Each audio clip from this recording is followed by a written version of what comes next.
के बाहर जाती थी, लेकिन सुरक्षा में जाती थी। दोनों साइड में देखिए दीवारें हैं, सुरक्षा दीवार है, बीच में रास्ता बना रखा है, यहाँ से चलती हुई जाती थी वो ये वाले बंदूकों के लिए थे ऊपर वाले, और ये थोड़ा तो कुछ दूर है दुश्मन। उसके बाद नज़दीक आने के बाद जो नीचे वाले होल्स बना रखे हैं, ये यहाँ से गर्म पानी, गर्म तेल, उबल और तेज़ाब भी डालते थे ताकि दुश्मन किसी भी कीमत में दीवार के ऊपर चढ़ नहीं सके, उसके लिए करते थे। ये धनुष है, देखिए धनुष है। हाँ देखिए, जिस जगह हम लोग खड़े हैं इसका नाम है खिलबती निवास। वहाँ पे देखेंगे आप खिलबती निवास। देखो ये जयगढ़ किले की दीवार है जिस पे हम लोग खड़े हैं, और ये दीवार भी करीब 1000 साल पुरानी है, लेकिन इसका मटेरियल देखिए चूने का बना है। और यहाँ पे जो है ये जो शील्ड है, ये ढाल है।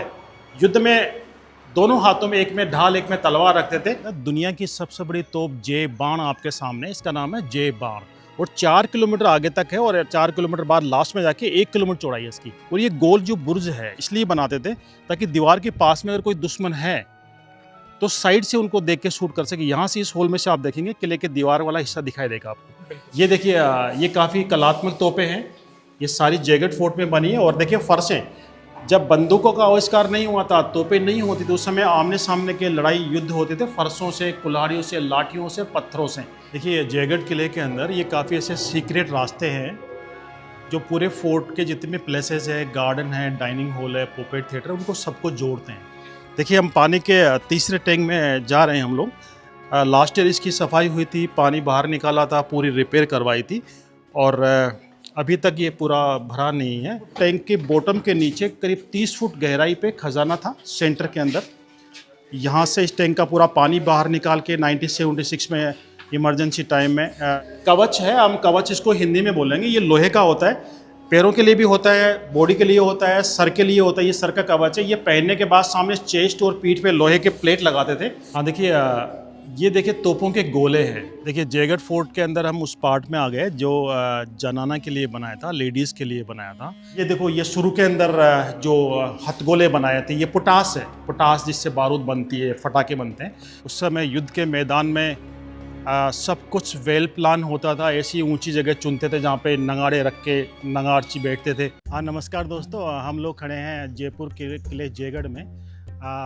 मेरा नाम है भंवर सिंह राजावत, और मैं काफ़ी टाइम से टूरिस्ट लाइन में हूँ, करीब 35 ईयर्स से।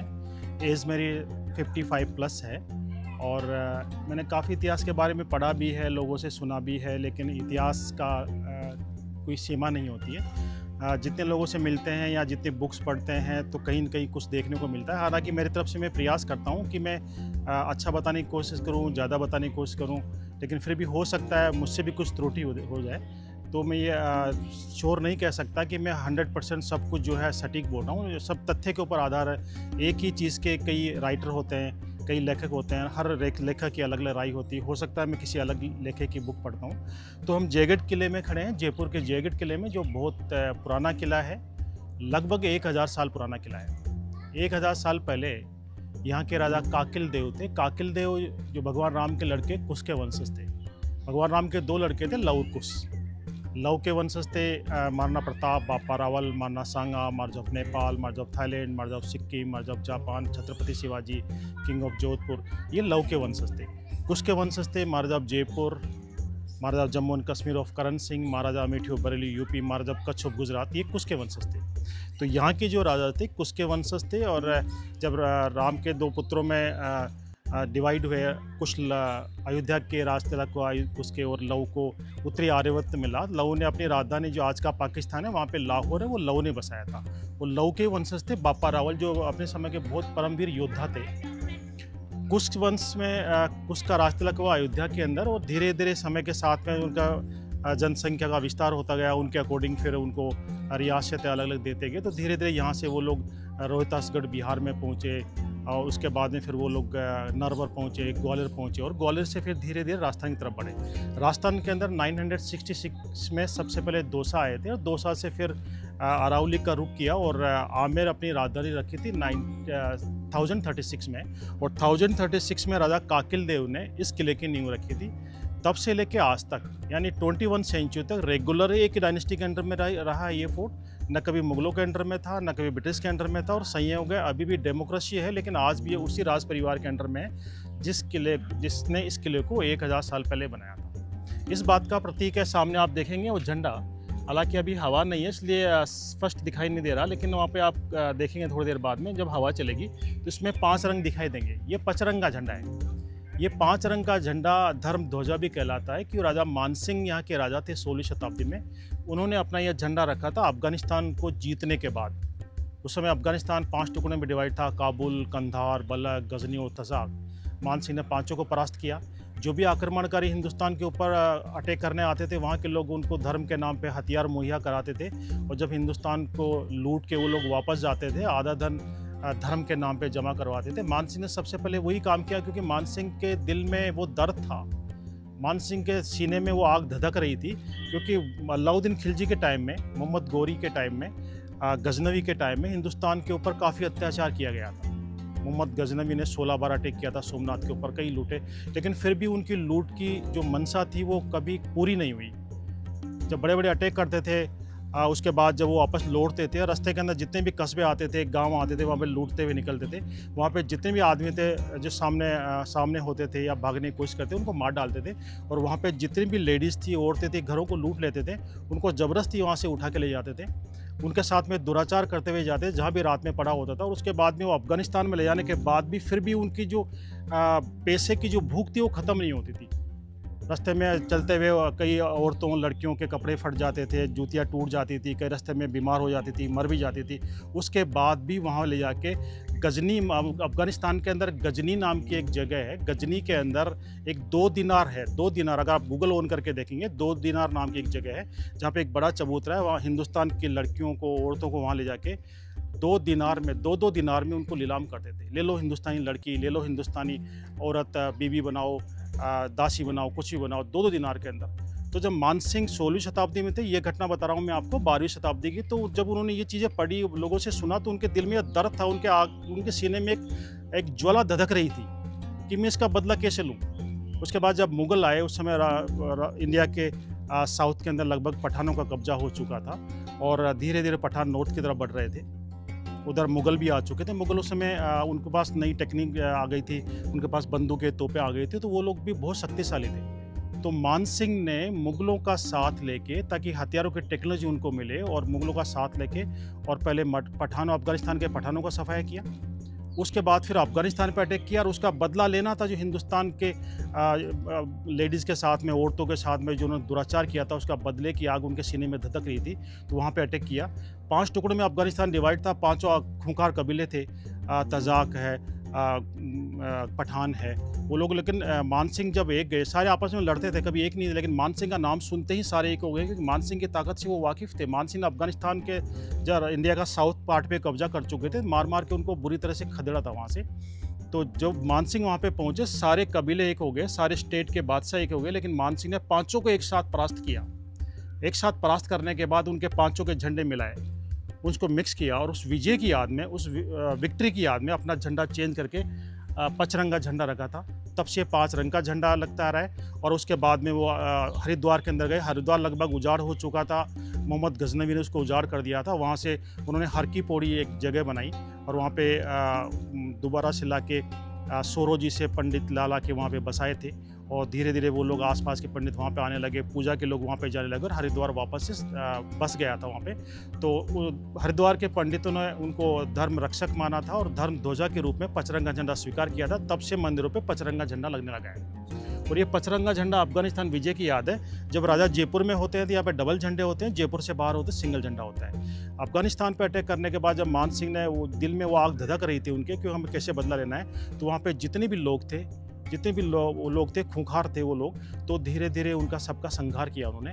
और वो लोग जब छुप जाते थे पहाड़ों के बीच में, तो उनको भी वहाँ पे जब बच्चे की रोने की आवाज़ आती, पता लगता है यहाँ पे लोग छुपे हुए हैं। हज़ारों हज़ारों आदमी अंदर छुप जाते थे, बड़ी बड़ी कंदराएँ थी, गुफाएं थी, तो लोग निकाल के वहाँ पे उनका भी संहार करते थे। और आज भी मान सिंह का इतना खौफ है अफगानिस्तान के अंदर 500-400 साल बाद भी, कि वहाँ पे अगर बच्चा रोता है, कहावत है, बच्चा अगर रोता है तो कहते हैं कि चुप हो जा, नहीं मान सिंह आ जाएगा। तो मान सिंह ने वहाँ पे अटैक करने का मकसद ये नहीं था अफगानिस्तान को जीतना। अगर अफगानिस्तान को जीत के अगर वहाँ का राजा बनना होता, तो खुद बनते ही आपने किसी राजा मान सिंह के 12 रानी और 52 लड़के थे, वो किसी राजा को, किसी अपने बेटे को वहाँ का राजा बना सकते थे। लेकिन वो सिर्फ जीतने के लिए, राजा बनने के लिए नहीं लड़ते थे, वो इस सनातन के लिए, इस देश के लिए, इस धर्म रक्षा के लिए लड़ रहे थे। एक वो धर्म प्रिय राजा थे। तो उसके बाद में ये पचरंगा झंडा लगना स्टार्ट हुआ, तब से आज तक ये पचरंगा झंडा लगता है। राजा अगर जयपुर में होते हैं तो यहाँ पे डबल झंडे होते हैं, अगर जयपुर से बाहर होते हैं सिंगल झंडा होता है। ये इस बात का सिग्निफिकेशन है। देखिए मेरे पीछे जो ये सामने जो बिल्डिंग दिख रही है, ये जेल थी पहले, इसका नाम विजयगढ़ी है। थी जेल और नाम विजयगढ़ी, थोड़ा अजीब सा लगता है लेकिन हकीकत यही थी। जेल थी, यहाँ पे दुश्मन के जो खूंखार कैदी पकड़े जाते थे उनको किले के बाहर भी जेल थी लेकिन उसके अंदर नहीं, किले के अंदर जेल में बंद रखते थे, क्योंकि खूंखार कैदी को दुश्मन छुड़ा सकता था, इसलिए उनको अंदर रखते थे। लेकिन बाद में इसका नाम विजयगढ़ी इसलिए पड़ा कि राजा जय सिंह जिन्होंने जयपुर शहर बनाया था, उनके छोटे भाई का नाम विजय सिंह था। और सत्ता के लालच में औरंगजेब ने सत्ता का लालच दे उनको दिया था कि आप मेरी मदद करें, अगर मेरे साथ मिलें या उनके अपनी सिस्टर की शादी अगर मेरे से करने का प्रस्ताव रखते हैं या करने की कोशिश करेंगे तो मैं आपको, आमेर का राजा जय सिंह ने आपको बनाने में मदद करूँगा। जय सिंह को इस बात का पता लगा तो उस अपने गद्दार भाई को अरेस्ट किया, अरेस्ट करके ला के यहाँ पे कैद किया। और जैसे उनको पता लगा कि बात काफ़ी आगे तक बढ़ गई है, औरंगजेब अपनी सेना लेके रवाना भी हो चुका है, उससे पहले जय सिंह ने बूंदी के राजा बुद्ध सिंह हाड़ा थे, उनको इनवाइट किया, सारी समस्या उनको बताई और उनको तैयार किया शादी के लिए। और औरंगजेब के आने से पहले ही उनको लेके, अपनी बहन को लेके जयपुर के पास में एक नाइला फोर्ट है वहाँ पे पहुँचे और उनकी शादी करके वहाँ से विदा की। उसके बाद जब औरंगजेब को पता लगा कि वो शादी हो चुकी थी, वहाँ पर वापस लौट गया था। उसके बाद अपने गद्दार भाई को इस जेल से निकाल के किले के अंदर एक मौत का कुआं, वहाँ पे उनको सजाई मौत दी थी, जहाँ पे फांसी पे लटकाया था। वो मौत का कुआं आज भी यहाँ पे है। देखिए ये जो देख रहे हो आप लोग, लगता है ये कोई वेल है, कुआं है, लेकिन कुएं नहीं है। इस तरह से आगे भी है। ये दीवारों के पास में इस तरह की भट्टियाँ बना रखी थी जहाँ पे बड़े बड़े लोहे के कड़ाह होते थे, इसमें पानी उबालते थे, तेल उबालते थे, ताकि किले की दीवार पे अगर दुश्मन चढ़ने की कोशिश करे तो उनको उबलता हुआ पानी, तेल और तेज़ाब की बौछार करके उनके ऊपर डाल के किले से चढ़ने के लिए रोक सके। उसके लिए मैं आपको बताऊंगा, दीवार में हर तरह के होल होते थे। दीवार में एक ऊपर भी होल है, इसके अलावा नीचे भी होल है।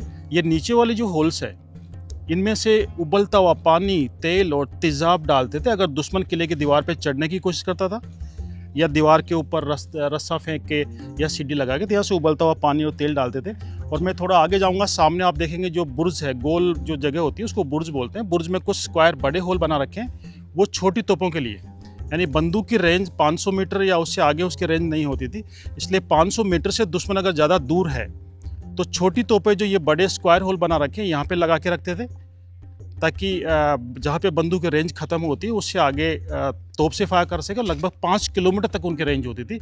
यहाँ पे छोटी तोपें लगा के रखते थे। इसके अलावा जो ये छोटे होल है, ये छोटे होल इसलिए थे ताकि दुश्मन अगर किले के नज़दीक आता है तो यहाँ से उनको देख के आराम से, बाहर से देखिए, बाहर से नैरो हैं जी, बिल्कुल काफ़ी सकड़े हैं, अंदर वाइड है और 80 डिग्री एंगल पे स्लोप है ये, तो अंदर से बाहर देखना, दुश्मन को निशाना बनाना, शूट करना इजी था। लेकिन बाहर से दुश्मन अंदर देख भी नहीं सकता था, शूट करना दूर की बात ही, देख भी नहीं सकता था। और ये गोल जो बुर्ज है इसलिए बनाते थे ताकि दीवार के पास में अगर कोई दुश्मन है तो साइड से उनको देख के शूट कर सके। यहाँ से इस होल में से आप देखेंगे किले के दीवार वाला हिस्सा दिखाई देगा आपको, आगे तक इसके पास में जो हिस्सा आपको दिख रहा है, इससे आगे वाला हिस्सा आपको इस वाले होल से दिखाई देगा, इसके आगे वाला इस वाले होल से। तो खुद सेफ रहते थे, यहाँ से देखिए दीवार दिखाई देगी, खुद सेफ रहते थे लेकिन दुश्मन को यहाँ से इजीली शूट कर सकते थे। तो ये एक पूरी रणनीति के तहत किले बनाए गए थे। यही वजह थी कि यहाँ के राजा जो कछवाहा राजपूत वंश के राजा थे, 11वीं सेंचुरी से लेके 21वीं सेंचुरी तक एक छत्र रेगुलर डायनेस्टी, एक ही डायनेस्टी ने रूल किया है। दुश्मन कई बार अटैक किया, दुश्मन ने हमेशा अब्दाली, मोहम्मद गोरी, गजनवी बड़े बड़े कटे हुए थे, बट दिस वर नेवर कांकर्ड, कभी भी इसको कोई दुश्मन जीत नहीं सका है। जीतना दूर की बात था, यहाँ के लोग सिर्फ अपने अपने इलाके तक ही सीमित नहीं थे। जब पूरी जगन्नाथ टेम्पल पे कुतलू खां का कब्जा हो गया था, जो अफगान था, और जब बंगाल पे कब्जा हो गया था, जब बिहार पे कब्जा हो गया था, जब आसाम पे कब्जा हो गया था, राजा मान सिंह ने वहाँ पे अटैक किया और जो वहाँ पे मंदिरों पे जो तोड़ रहे थे, सनातनी लोगों पे अत्याचार कर रहे थे, तो वहाँ पे उन अत्याचारियों को वहाँ से बिल्कुल खदेड़ा, उनको वहाँ से ख़त्म किया। और वह जो उनके वंशज थे, आपने वो नहीं चाहते थे कि मेरा साम्राज्य विस्तार, मेरा साम्राज्य वहाँ तक हो। उनका मकसद था कि इस देश और सनातन को बचाना। वो चाहते थे, उनके 52 लड़के थे, हर जगह हर स्टेट जीत के वहाँ पे हर स्टेट का राजा अपने बेटे को बना देते, लेकिन नहीं बनाया उन्होंने। जो वास्तविक वहाँ के राजा थे, जिनको परेशान किया गया था, जिनको मार दिया गया था, उन्हीं के किसी वंशज को वहाँ पे राजा बना के और फिर वहाँ का राज संभलाया था।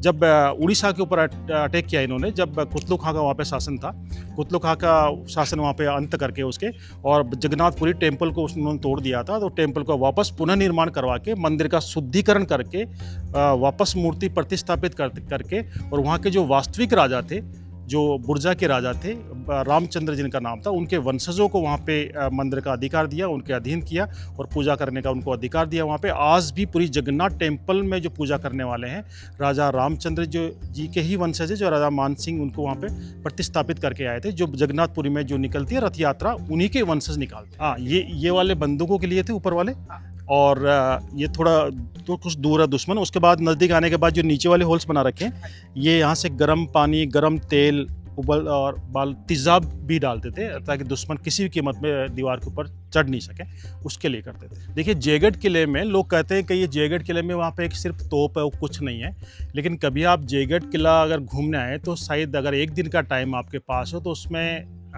6 घंटे अगर आप जयपुर घूम रहे हैं तो कम से कम 3 घंटे आपको जयगढ़ के लिए चाहिए। जयगढ़ में इतना कुछ है, लेकिन लोग बताना नहीं चाहते, टाइम बचाना चाहते हैं। मैं बताऊंगा, इसके अंदर दुनिया की सबसे बड़ी तोप इसके अंदर है। वाटर हार्वेस्टिंग सिस्टम, दुनिया का बेस्ट वाटर हार्वेस्टिंग सिस्टम यहाँ पे है। यहाँ पे म्यूज़ियम है, यहाँ पे महल है, यहाँ पे तोप का कारखाना है, दीवाने आम है, दीवाने खास है, यहाँ पे पोपेट थिएटर है, यहाँ पे डाइनिंग हॉल है जहाँ पे राजा लोग खाना खाते थे, यहाँ पे उनकी किचन है, गार्डन है, और पीछे आप देखेंगे तो आमेर का पूरा बहुत सुंदर व्यू, मनमोहक दृश्य वहाँ से दिखाई देता है। वो सब चीज़ें फोर्ट के अंदर है। इसका जो रेडियस है 3 किलोमीटर के एरिया में, बहुत बड़ा फोर्ट है ये। तो वाटर हार्वेस्टिंग सिस्टम यहाँ का मेन है, और उसके लिए मैं आपको बताऊंगा, जब फोर्ट बन गया था 11वीं सेंचुरी में, तब ये सिस्टम बना दिया था, और ये आज भी फंक्शनल है। ये जो सामने आप देख रहे हो, ये एक ओपन पोंड है, छोटा तालाब बना रखा है, ताकि फोर्ट के पीछे, जयगढ़ फोर्ट के पीछे नाहरगढ़ की तरफ पहाड़ के ऊपर एक 4 किलोमीटर लंबी वाटर कैनाल है, जो मैं आपको दिखाऊंगा। उससे पहाड़ों का पानी अंदर आता है, और वो जो कोने में एक जो मोरी दिख रही है, एक होल दिख रहा है, वहाँ से पानी आता है। क्योंकि बरसात का पानी, शुरू का जो पानी आता है, साल भर में जंगल के अंदर जो पेड़ों के पत्ते गिर जाते हैं या घास वगैरह होती है, शुरू के पानी के साथ में वो सारा गंदगी भी साथ में बह के आती है, पत्ते, कचरा, मिट्टी, कुछ टहनियाँ छोटी, वो सारी आती है। शुरू का पानी यहाँ पे डाइवर्ट करते हैं ताकि वो पोंड में स्टोर हो जाए, ये पानी भी वेस्ट नहीं हो। अगर दुश्मन फोर्ट को घेर ले तो पानी की एक एक बूंद इंपॉर्टेंट होती थी। किले में काफ़ी पेड़ थे, किले की रिपेयर भी करनी पड़ती थी। ये शुरू का पानी जो कुछ गंदा होता था, पेड़ों के लिए और रिपेयर के लिए काम आता था। इसमें कुछ पानी आने के बाद 2-3 बारिश के बाद जब पानी क्लीन हो जाता था, तो इसके अंदर की तरफ एक गेट वो बंद करते थे, और इस रोड के नीचों के ये जो लोग जा रहे हैं ना, इसके नीचों के अंडरग्राउंड कैनाल है, जो अंदर जाके यहाँ से करीब 300-400 मीटर आगे जाके 3 टैंक है। वो तीनों टैंक पास में है, तीनों अंडरग्राउंड है, तीनों आपस में कनेक्टेड है। एक एक करके तीनों टैंक भरते रहते हैं। एक टैंक भरता है, फिर सेकंड, उसके बाद थर्ड, तो धीरे धीरे मिट्टी जमती रहती है, लास्ट टैंक का पानी क्लीन हो जाता है। ये था उनका निथार सिस्टम, ये था उनका आज का सेडिमेंटेड सिस्टम जिसको बोलते हैं। इस तरह लास्ट टैंक का पानी साफ होता था। लास्ट टैंक भरने के बाद, लास्ट टैंक कोई छोटा मोटा टैंक नहीं है, अकेले लास्ट टैंक की वाटर कैपेसिटी है 6 मिलियन गैलन, 60 लाख गैलन। क्योंकि आमेर रियासत के राजा के अंडर में, ढूंढाड़ रियासत के राजा की राजधानी आमेर थी। इसका नाम कभी अंबानेर था, अंबा नगरी थी, और जहाँ पे ये किला बना है, इसके चारों तरफ जो जंगल है, उसका नाम अंबिका वन था। तो राजा ढूंढाड़ रियासत के राजा के अंडर में, आमेर के राजा के अंडर में, सामंतों सहित इनके पास 52 किले थे, 52 फोर्ट थे। तो आर्मी 2-2 हज़ार करके डिवाइड रहती थी। ये राजधानी आमेर के पास में किला था, आमेर की सुरक्षा के लिए बनाया था। यहाँ भी 2000 सैनिक रहते थे। उन 2000 सैनिकों को इतना पानी स्टोर यहाँ पे रखते थे कि अगर दुश्मन फोर्ट को घेर लेता है या अकाल पड़ जाता है लगातार 10 साल तक भी, तो 2000 लोगों के लिए एक टैंक का पानी, पीने वाले लास्ट टैंक का पानी 10 साल तक भी खत्म नहीं होता था, क्योंकि उसकी वाटर कैपेसिटी जो है 60 लाख गैलन। लास्ट टैंक जब भर जाता था तो उसका विधिवत तरीके से उसकी पूजा करके उसका ट्रीटमेंट भी करते थे। क्योंकि दशहरा जब आता है अक्टूबर में, दीपावली से 20 दिन पहले, दशहरा ऐसे टाइम आता है जब बरसात का सीजन चला जाता है और सर्दी दस्तक देना स्टार्ट कर देती है। अक्टूबर में दशहरे के दिन यहाँ पे राजा शस्त्र पूजन करने आते थे। अभी दुनिया की सबसे बड़ी तोप है, उनकी भी पूजा करने राजा या राजपुरोहित आते हैं। पूजा करने के बाद थर्ड टैंक पे जाके उनकी पूजा करते हैं। लास्ट टैंक की पूजा करने के बाद उसमें पानी के अकॉर्डिंग, उसमें एलम और लाइमस्टोन, पानी के अकॉर्डिंग कितना पानी, अगर ज़्यादा है तो भी नुकसान करता है, कम से बैक्टीरिया नहीं मरते, तो पानी के अकॉर्डिंग उसमें चूना और फिटकरी डालते थे ताकि पानी के बैक्टीरिया खत्म हो जाए। चूने में कैल्शियम होती है, पानी में कैल्शियम मिक्स हो नेचुरली, और उसमें फिटकरी डाल देते ताकि पानी के से बैक्टीरिया वो खत्म हो जाते थे। और उससे पूरा फ्लोराइड अलग हो जाता था। ये पुराना तरीका था पानी साफ़ करने का। मैं आपको स्टोरी नहीं बता रहा हूँ, ये आज भी वर्किंग है उस टैंक के अंदर जहाँ पे हम लोग जाएंगे। वो टैंक अभी लास्ट ईयर उसकी रिपेयर करके सफाई की है, तो हमें अंदर जाने का भी मौका मिलेगा उसके अंदर। उस टैंक के अंदर कहते हैं कि उस टैंक के नीचे यहाँ के राजाओं का खजाना था, खजाना रहता था। और 1976 में उस टैंक की खुदाई भी हुई थी, जब इमरजेंसी टाइम लगी थी इंडिया में, इंदिरा गांधी के टाइम में। कहते हैं कि उसके अंदर बहुत बड़ा खजाना मिला था, लेकिन खजाना मिला या नहीं मिला ये कंट्रोवर्सी है, मैं इसके बारे में श्योर नहीं आपको बता सकता। लेकिन वो जगह मैं उस जगह पे मैं आपको लेके चलूँगा जो खजाने वाली जगह मानी जाती है। देखो ये जयगढ़ किले की दीवार है जिस पे हम लोग खड़े हैं, और ये दीवार भी करीब 1000 साल पुरानी है। लेकिन इसका मटेरियल देखिए, चूने का बना है। और ये चूना साधारण चूना नहीं है। चूना जो आजकल हम लोग यूज़ कर रहे हैं वो चूना नहीं है। चूने की लाइफ अनंत होती है। सीमेंट एक जल्दी पकड़ करती है, लेकिन उसकी लाइफ बहुत शॉर्ट होती है। ये चूना जो है, चूना है ये पत्थरों के बीच में। ये यहाँ का लोकल स्टोन है, सैंडस्टोन। बीच में जो दरारें हैं, जॉइंट है, उसमें चूना भरा गया है। और ये चूना आज का नहीं है, आज से लगभग 1000 साल पहले का चूना है। और बाद में समय के साथ में रिपेयर जरूर हुआ, लेकिन इसके कंप्लीट रेनोवेशन एक साथ नहीं हुआ, कुछ रिपेयर हुआ है। और चूने के अंदर शी शेल पाउडर मिलाते थे ताकि वाटर प्रूफ रहे, पानी अंदर न जाए दीवार के अंदर। उसमें पतले गुड़ का पानी मिलाते थे। उसके अंदर उड़द की दाल का पानी मिलाते थे। उसके अंदर चावल की मांड मिलाते थे। और जो जूट होती है उसको कूट के वो भी मिलाया जाता था। और उसको एक पत्थर का गोल, एक पहिया जैसा होता है, उसको गोल गोल घुमा के एक खाई बना के चारों तरफ उसमें उसका पेस्ट बनाते थे। वो इतना ऐसा अच्छा पेस्ट बन जाता था कि उसकी लाइफ, पकड़ थोड़ा स्लो करता है चूना, लेकिन इसकी लाइफ बहुत लंबी होती है। और वो उदाहरण आपके सामने है। 1000 साल पुरानी दीवार है, लेकिन मजाल जो इसके अंदर एक बूंद पानी भी पार हो जा रहा है। उस समय तो सैनिक ही नहीं, इसके ऊपर किले की दीवार पर घोड़े चलते थे, घोड़ों से पेट्रोलिंग होती थी। इतना चौड़ी दीवार है, 3 घुड़सवार एक साथ चल सकते हैं। और 3 किलोमीटर का रेडियस है किले का। पीछे देखिए आप, यहाँ पे आपको लग रहा है जैसे 10-15 फीट नीचे दीवार है, लेकिन इस साइड में पीछे की तरफ देखेंगे आप तो 50 से लेकर 70 फुट गहरा नीचे की तरफ, बहुत गहरा है। सामने ये बीच बीच में बुर्जे बना रखी है ताकि घोड़ों को अगर घूमने की जरूरत पड़े, तोपे अगर लगानी पड़े तो यहाँ से घूम सके। और वहाँ पे देखिए दीवार की हाइट देखिए, 70 फुट नीचे, वहाँ से नीचे पहाड़ है। यानी बाहर की तरफ 50 से 70 फुट गहरी और अंदर की तरफ 10 से 15 फुट है। और सॉलिड दीवार है, करीब 10 फीट चौड़ी दीवार है। 3 घुड़सवार एक साथ एक लाइन में पूरे फोर्ट के दीवार के ऊपर पेट्रोलिंग कर सकते थे। और इसकी मजबूती देखिए, सॉलिडनेस देखिए। आज हम मकान बनाते हैं सीमेंट से, सब कुछ ऑर्डर से सब कुछ आ जाता है, लेकिन उस समय तो पहाड़ थे, जंगल थे, घना जंगल, खूंखार जंगली जानवर, यहाँ पे आना भी मुश्किल था। लेकिन कभी मैं अकेले में भी बैठता हूँ, सोचता हूँ, तो सोचता ही रहता हूँ कि कैसे उस समय इतने बड़े बड़े किले बना दिए थे, जब उनके लाइफ में उनके पास समय भी कम था, युद्ध में बिजी होते थे। और न ही उनके पास कोई ऐसे संसाधन थे कि इतने बड़े पत्थरों को काट सके, मशीनें नहीं होती थी। फिर भी इतने बड़े बड़े किले, इतने सॉलिड किले, इतना मेटेरियल इकट्ठा करना, पहाड़ों को समतल करना, वाटर हार्वेस्टिंग सिस्टम बनाना, ये एक बहुत अद्भुत बात है। सोच नहीं सकते आप कैसे बना दिया उन्होंने। हाँ देखिए, हम लोग खड़े हैं जयगढ़ किले के अंदर। दुनिया की सबसे बड़ी तोप जय बाण आपके सामने, इसका नाम है जय बाण। राजा जय सिंह जिन्होंने जयपुर शहर बनाया था, एक साधारण राजा नहीं थे। 16 साल की उम्र में 16 विदेशी लैंग्वेज पे कमांड था उनका। 11 साल की उम्र में उनका राजतिलक हुआ था। जयपुर सिटी उन्होंने बनाया था 1727 में जयपुर शहर बनाया। और 34 साल की उम्र में दुनिया के बेस्ट ज्योतिषी थे वो। 27 साल की उम्र में दुनिया के बेस्ट आर्किटेक्ट थे। और 34 साल की उम्र में दुनिया के बेस्ट एस्ट्रोलॉजर थे वो। तो ये जय सिंह ने ही बनाई थी दुनिया की सबसे बड़ी तोप जय बाण। और इसको यहाँ पे एक साथ लाना पॉसिबल नहीं था, सबसे ऊंची जगह बनाई। एक एक पार्ट हाथियों से लाके इसको असेंबल किया था। फोर्ट का ये टॉप पॉइंट है। साइड में जो ये दीवारें लोग चल रही हैं, दीवारें और ये टीन सेट, ये पहले नहीं थी, पूरी ओपन जगह थी ताकि 4 हाथियों से इसको यहीं पे रोटेट कर सके। बैरल इसकी 8 धातु की बनी है। ये बैरल जो है इसमें सोना, चांदी, पीतल, लोहा, जस्ता, तांबा, निकल, क्रोमियम धातु है। बाकी पार्ट जो है गाड़ी और पहिए ये लोहे के बने हैं। बैरल को अप डाउन करने के लिए पीछे मैं आपको दिखाऊंगा, यहाँ पे एक बड़ा सारा जैक सिस्टम है। 6 हैंडल है उसके, ताकि 6 सिपाही से घुमा के बैरल को अप डाउन किया जा सके। देखिए ये 6 हैंडल है इसके, ताकि बैरल को अगर ऊपर नीचे करना हो, निशाना बनाना हो, एम का अगर करना हो, तो 6 सिपाही मिलके घुमाते थे।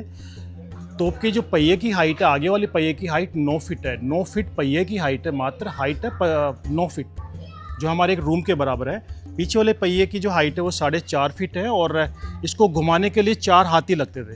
4 हाथी बांधने के लिए इसमें 4 हुक है। एक देखिए ये हुक हाथी बांधने के लिए है, एक उस साइड में, इस तरह के 2 आगे हैं, और दोनों पीछे वाले पहियों के बीच में गोल सा रोलिंग पिन है, बैरिंग सिस्टम है, ताकि इसको यहीं पे रोटेट किया जा सके। 4 हाथियों से रोटेट करके इसको चारों तरफ फायर कर सकते थे और दुश्मन की आने वाली सेना को चाहे किसी भी दिशा से आए उसको टारगेट कर सकते थे। हाँ देखिए, जयगढ़ का जो काफ़ी इम्पोर्टेंट पॉइंट है यहाँ का वाटर हार्वेस्टिंग सिस्टम। 11वीं सेंचुरी में जब ये फोर्ट बना था उस समय पहाड़ों के ऊपर पानी लाना बड़ा मुश्किल था, उस समय कोई साधन थे नहीं, और अगर दुश्मन ने फोर्ट को घेर लिया हुआ अकाल पड़ जाए तो समस्या और भी बढ़ जाती थी।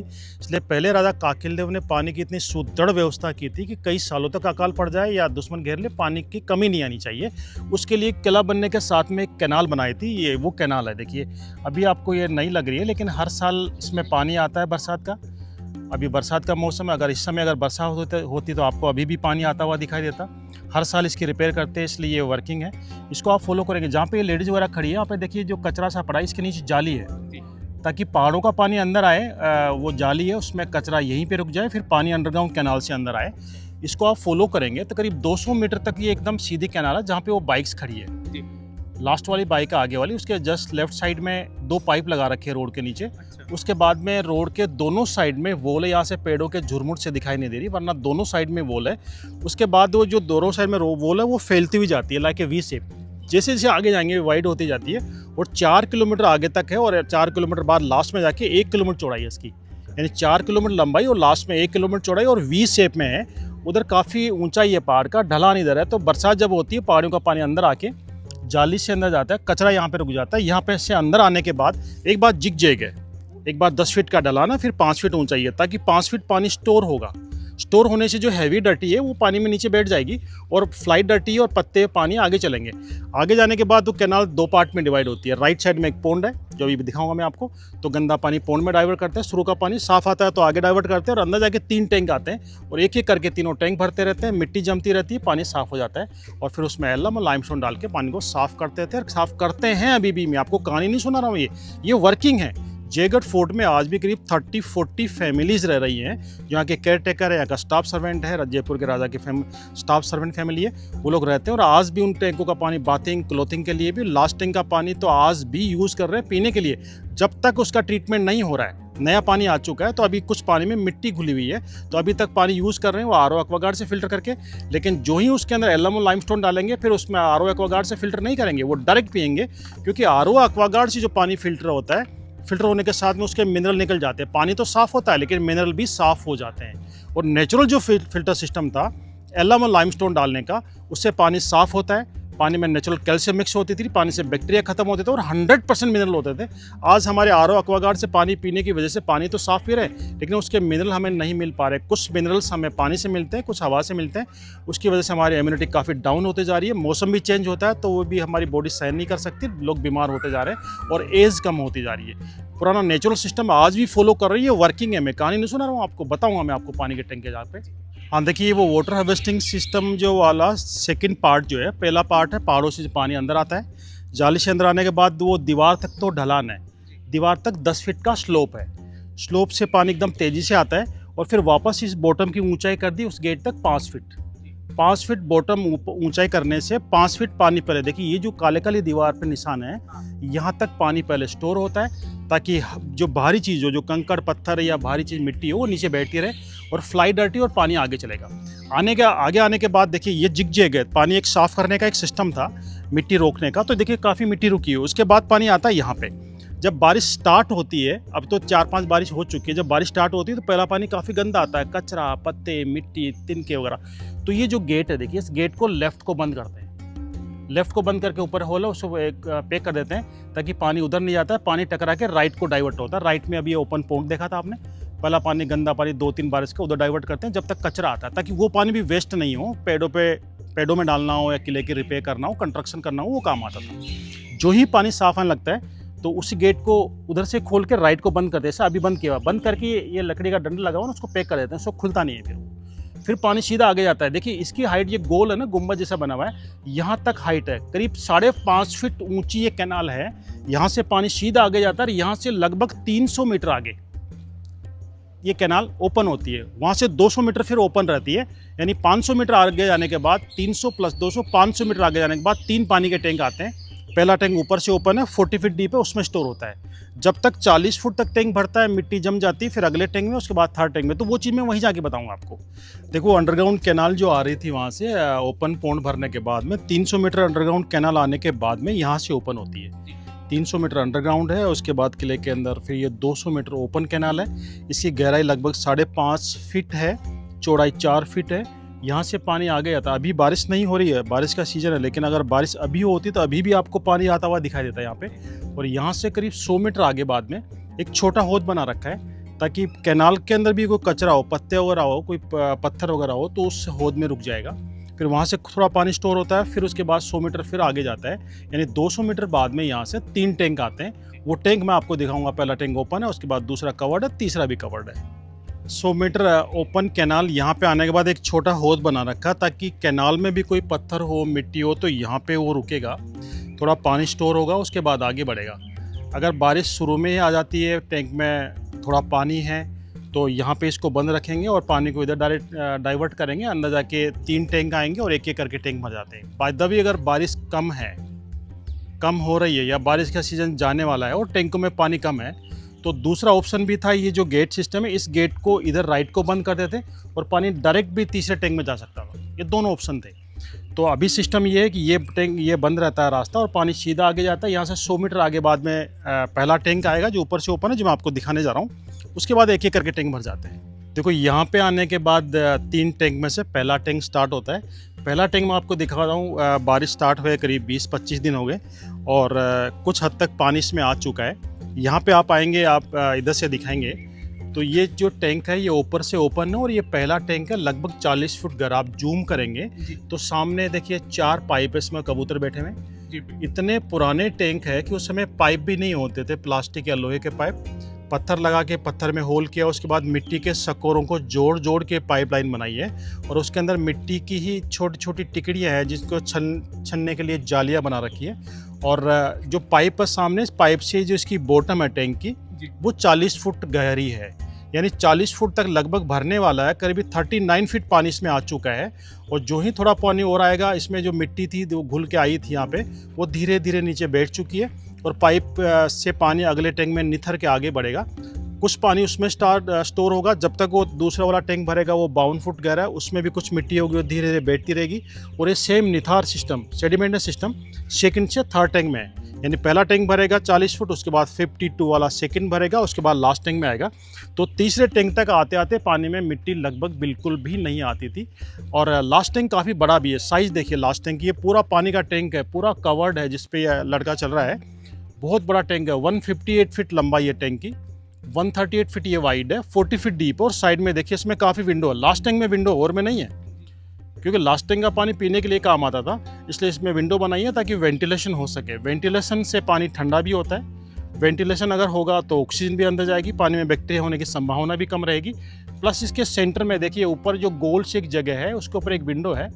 दशहरे के दिन तोप की पूजा करने के बाद शस्त्र पूजा करने यहाँ पे राजा आते हैं, ऊपर बैठते हैं, विंडो खोलते हैं, राजपुरोहित नए पानी की पूजा कराता है। पूजा कराने के बाद पानी का ट्रीटमेंट करते हैं, पानी को नाप के कितना पानी है उस रेशियो के अकॉर्डिंग इसमें चूना और फिटकरी डाल के बोरे में भरते हैं, रस्सा बांधते हैं, 2 दिन के लिए पानी में डालते हैं, 48 आवर्स के लिए।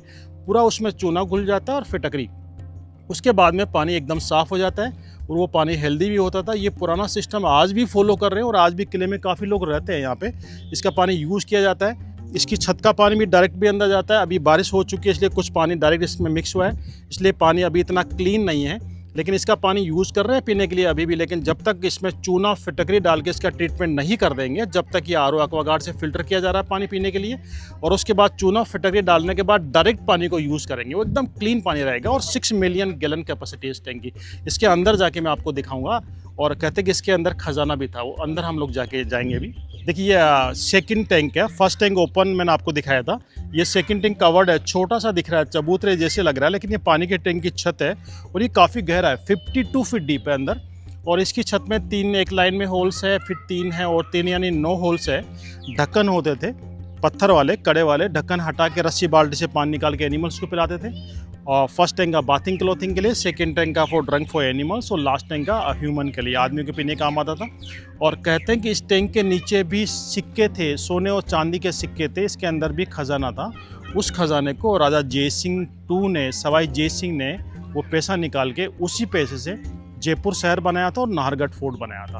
वो तीसरा नंबर का टैंक जहाँ पे हम लोग जा रहे हैं, इसके लिए कहते हैं कि इसके अंदर जो खजाना था बॉटम के नीचे, उसकी 1976 में खुदाई हुई थी। इंदिरा गांधी उस समय प्रधानमंत्री थी। और वो कितना खजाना मिला या मिला नहीं मिला कंट्रोवर्सी, लेकिन इस टैंक के बताता है कि इस टैंक की भी खुदाई हुई थी 76 में। देखिए हम पानी के तीसरे टैंक में जा रहे हैं हम लोग। लास्ट ईयर इसकी सफाई हुई थी, पानी बाहर निकाला था, पूरी रिपेयर करवाई थी और अभी तक ये पूरा भरा नहीं है। भरने के बाद तो फिर अंदर आना प्रोहिबिटेड रहेगा। जब तक हम लोग अंदर आके इसको हमें आपको दिखाने का मौका मिल रहा है। देखिए ये टैंक है, यहाँ पे आपको पानी नज़र आएगा। कुछ पानी छत का पानी आया है, इसलिए पानी थोड़ा साफ़ नहीं दिखाई दे रहा है क्योंकि अभी नया पानी इसमें आया है। और जब तक इसका ट्रीटमेंट नहीं करेंगे, आर.ओ. एक्वागार्ड से फ़िल्टर करके किले में रहने वाले लोग यूज़ करते हैं। और काफ़ी लंबा चौड़ा टैंक है। देखिए मैं आपको दिखाऊँगा, यहाँ पर एक लाइन में 9 पिलर है।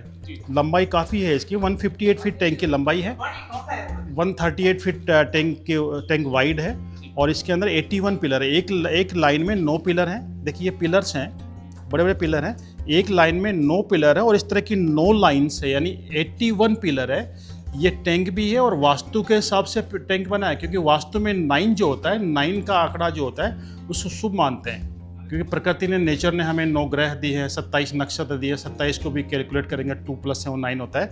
और ये 9 पिलर्स है, 9 ही लाइन है और 81 पिलर है। 81 को भी आप कैलकुलेट करेंगे, 8 + 1 वो भी 9 होता है।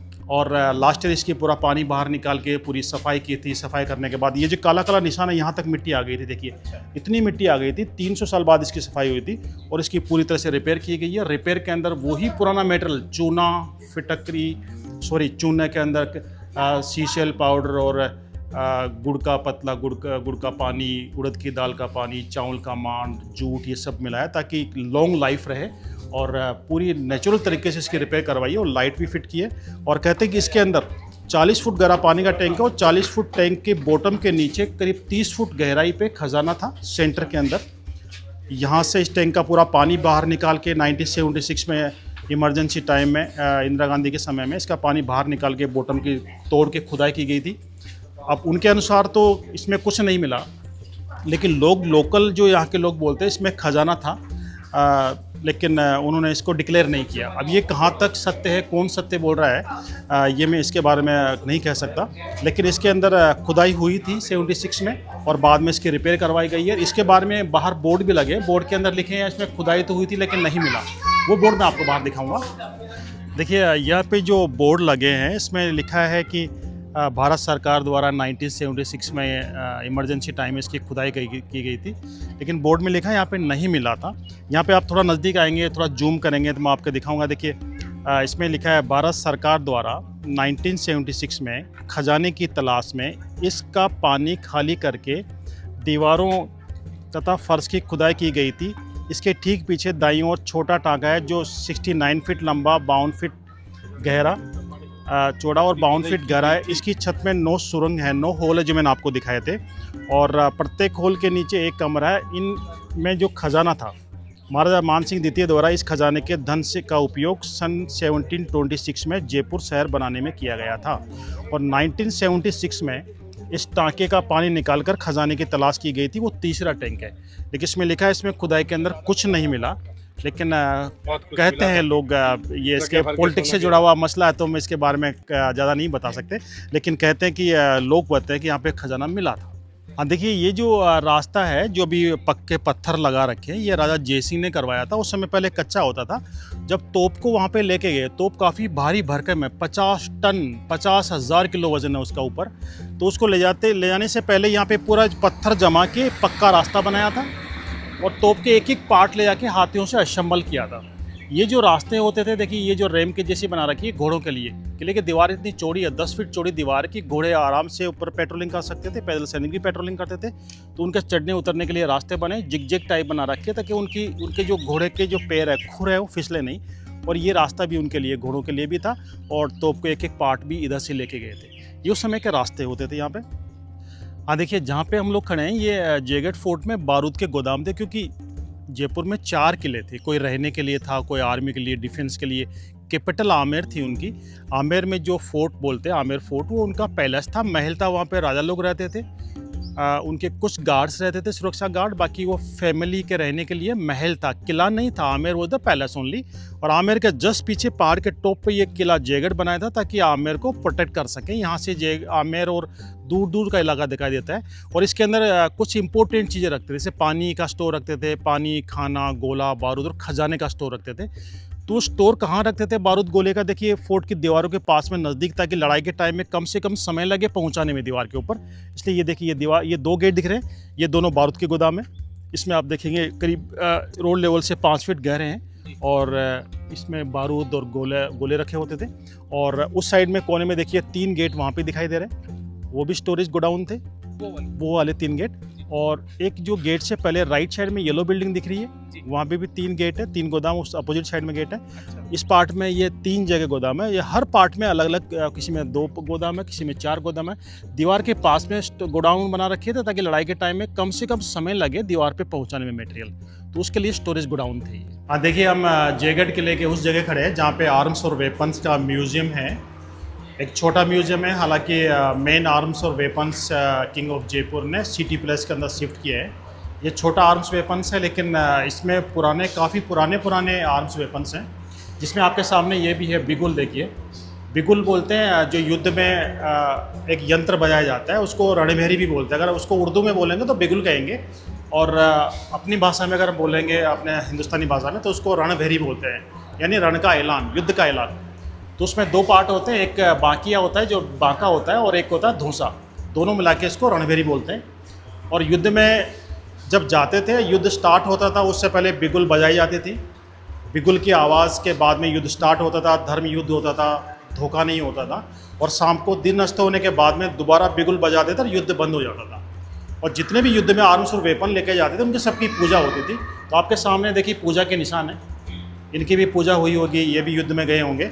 और इनके मंत्र भी लिखे हुए हैं। युद्ध में जो ड्रम जाते थे, बिगुल जाते थे, आर्म्स और वेपन जाते थे, सबकी पूजा होती थी। और पूजा के लिए उनके मंत्र लिखे होते संस्कृत के अंदर, जो मंत्रोच्चारण करके पंडित उनकी पूजा करवाते थे, फिर जाते थे। यहाँ पे जो है, ये जो शील्ड है, ये ढाल है। युद्ध में दोनों हाथों में, एक में ढाल, एक में तलवार रखते थे। ढाल मोस्टली गेंडे या मगरमच्छ की चमड़े की बनती थी, क्योंकि मगरमच्छ और गेंडे का चमड़ा सूखने के बाद बहुत हार्ड होता है, हल्का भी होता है, वो तलवार या किसी धार हथियार से कटता नहीं है। उसके ऊपर किसी स्पेशल लोगों के लिए, राजा के लिए या कमांडर के लिए, उनके लिए लोहे का पत्थर लगा के गेंडे के चमड़े या मगरमच्छ के चमड़े के ऊपर, उसके ऊपर गोल्ड का काम किया जाता था। वो काम किया हुआ है। ये बगल में कटार है, देखिए, कमर के अंदर अपने बेल्ट में कटार भी रखते थे। अगर दुश्मन बिल्कुल नज़दीक आ जाता है और बॉडी को होल्ड करने की कोशिश करता है, उस समय उसके पास तलवार काम नहीं करती है। उस समय बगल में अपने हाथ जहाँ पे रहते थे, वहाँ पे कटार निकालते थे। ये हाथों की सुरक्षा के लिए है, और दुश्मन के पेट में सीधे प्रहार करते थे। ये जो कवच है, ये सर और गर्दन के लिए। इस तरह कवच पूरी बॉडी के लिए भी होता है, ताकि तलवार से या तीरों का या कुल्हाड़ी भालों का असर नहीं हो। और ये कंधे पे रखने के हैं। ये सर पे हेलमेट है। हेलमेट के आगे देखिए, ये नाक की सुरक्षा के लिए। पूरी बॉडी पे लोहे का कवच पहनने के बाद सर पे लोहे की टोपी लगाते थे, और लोहे की टोपी में भी सामने ये नाक की सुरक्षा के लिए इसको खींच के नीचे करते हैं, ताकि नाक नहीं कट सके।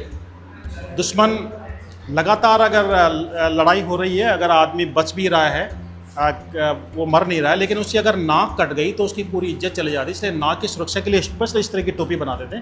और मैं आपको बताऊंगा, शुरू में जब मुगलों के साथ में बंदूकें आई थी, तोपें आई थी, उसके बाद ब्रिटिश के समय में बंदूकें, तोपें ने दूसरा रूप ले लिया था। वहाँ पे कुछ पिस्टल बनी थी, जो सामने आपको ये दिखाऊंगा मैं। सामने जो पिस्टल्स है, जूम करके दिखाओ, पिस्टल्स है, ये सिंगल बैरल पिस्टल है, और इसमें एक बार में 1 बुलेट फायर होता है। उसके बाद में 6 राउंड पिस्टल्स आ गई, फिर बाद में दूसरी तकनीक भी आगे बढ़ गई। लेकिन शुरू में, स्टार्टिंग में जो पिस्टल्स आई थी ब्रिटिश गवर्नमेंट टाइम में, वो सिंगल बैरल पिस्टल होती थी, और सिंगल टाइम शूट होती थी, वो पिस्टल्स है। ये तोप की गाड़ी है, तोप की ट्रॉली है। तोप के पीछे उसके साथ में एक ट्रॉली होती थी, जो ऐसी होती थी। उसके ऊपर एक बक्सा रखा होता लोहे का, जिसके ऊपर गोला बारूद रखते थे, ताकि लड़ाई के टाइम में जल्दी से वहीं से उसको लोड करके तोप को चलाया जा सके। यहाँ पे ढाल है, जो गेंडे की चमड़े की बनी है। गेंडे और मगरमच्छ का चमड़ा हल्का भी होता है, बहुत हार्ड होता है। ये धनुष है, देखिए, धनुष है, बांस के धनुष है। ये धनुष है, चमड़े के धनुष है। आपने कई वॉर में देखे होंगे, जो आदिवासी होते थे उनके पास इस तरह कमर के अंदर एक बेल्ट की तरह एक धनुष फिट होता था, धनुष बांध के रखते थे। ये चमड़े का होता है, इसमें तेल भरा जाता है, मुंह बांध दिया जाता है, ये स्प्रिंग की तरह, रबड़ की तरह बढ़ता है। तो ये धनुष कमर में बांधने वाले धनुष है, ये हाथ में कंधे पे लेके चलने वाले धनुष है।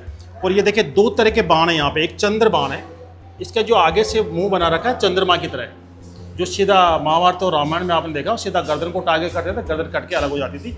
और ये छोटे वाले तीक्ष्ण बाण ये तीखे होते हैं और ये हल्के दिखने में छोटे लग रहे हैं, लेकिन इनके नोक पे जहर लगाते थे, पॉइजन लगाते थे, काला सांप का जहर, ताकि पूरी बॉडी के अंदर लगते ही पॉइजन फैल जाए। देखिए जितने भी तोपों की बैरल है ये सब 8 धातु की बनी है, जयगढ़ फोर्ट में बनी है। और ये कब बनी थी, कौन से राजा के शासनकाल में बनी थी और उसका क्या नाम है। देखिए ये नहीं मैं अपनी तरफ से मैंने कोई नाम बना दिया हो, यहाँ के फोर्ट को जो संचालन करने वाले उसका नाम वैसे ही लिख दिया हो।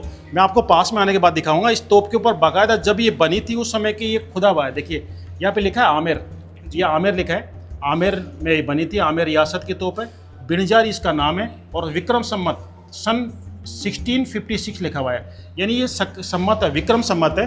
विक्रम सम्मत और सन के अंदर 56 ईयर का डिफरेंट होता है, यानी 56 ईयर बाद में सन स्टार्ट हुआ था, उससे 56 साल पहले ही विक्रम सम्मत राजा विक्रमादित्य ने चलाया था, तब से ही स्टार्ट हो गया था।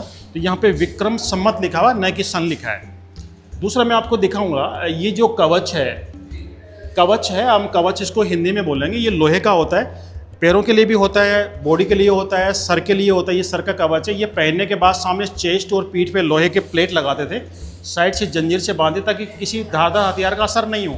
उसके बाद भी हाथों में अपने यहाँ पे लगा के रखते ताकि दुश्मन अगर नजदीक है तो हाथों से भी प्रहार कर सके। कवच हिंदी में इसको कवच बोलते हैं, अगर आप मराठी भाषा में इसको कहेंगे तो इसको चिलकत बोलते हैं, और अगर उर्दू में इसको बोलेंगे तो इसको जिर बख्तर बोलते हैं। ये पूरी बॉडी के लिए कवर होता था। इसकी पूरी बॉडी के लोहे का प्लेट से इसका वजन मिनिमम 5 किलो होता है, 5 किलो से लेकर 50 किलो तक का कवच होता है। अब तक जो हमारे इतिहास में जो कवच बने हैं, जो अभी देखने के लिए म्यूजियम में लगे हुए हैं, उसमें सबसे भारी कवच महाराणा प्रताप का है, जो कहता है कि उनका कवच, लोहे का कवच 50 किलो का था। उनका जो स्पेयर था, उनका भाला था, वो 80 किलो का था। जो आदमी 50 किलो के कवच को पहन के 80 किलो के भाले का अपने हाथ में चला सकता है, उसकी ताकत का, उसके पावर का अंदाज आप लगा सकते हो कितना पावरफुल आदमी होगा।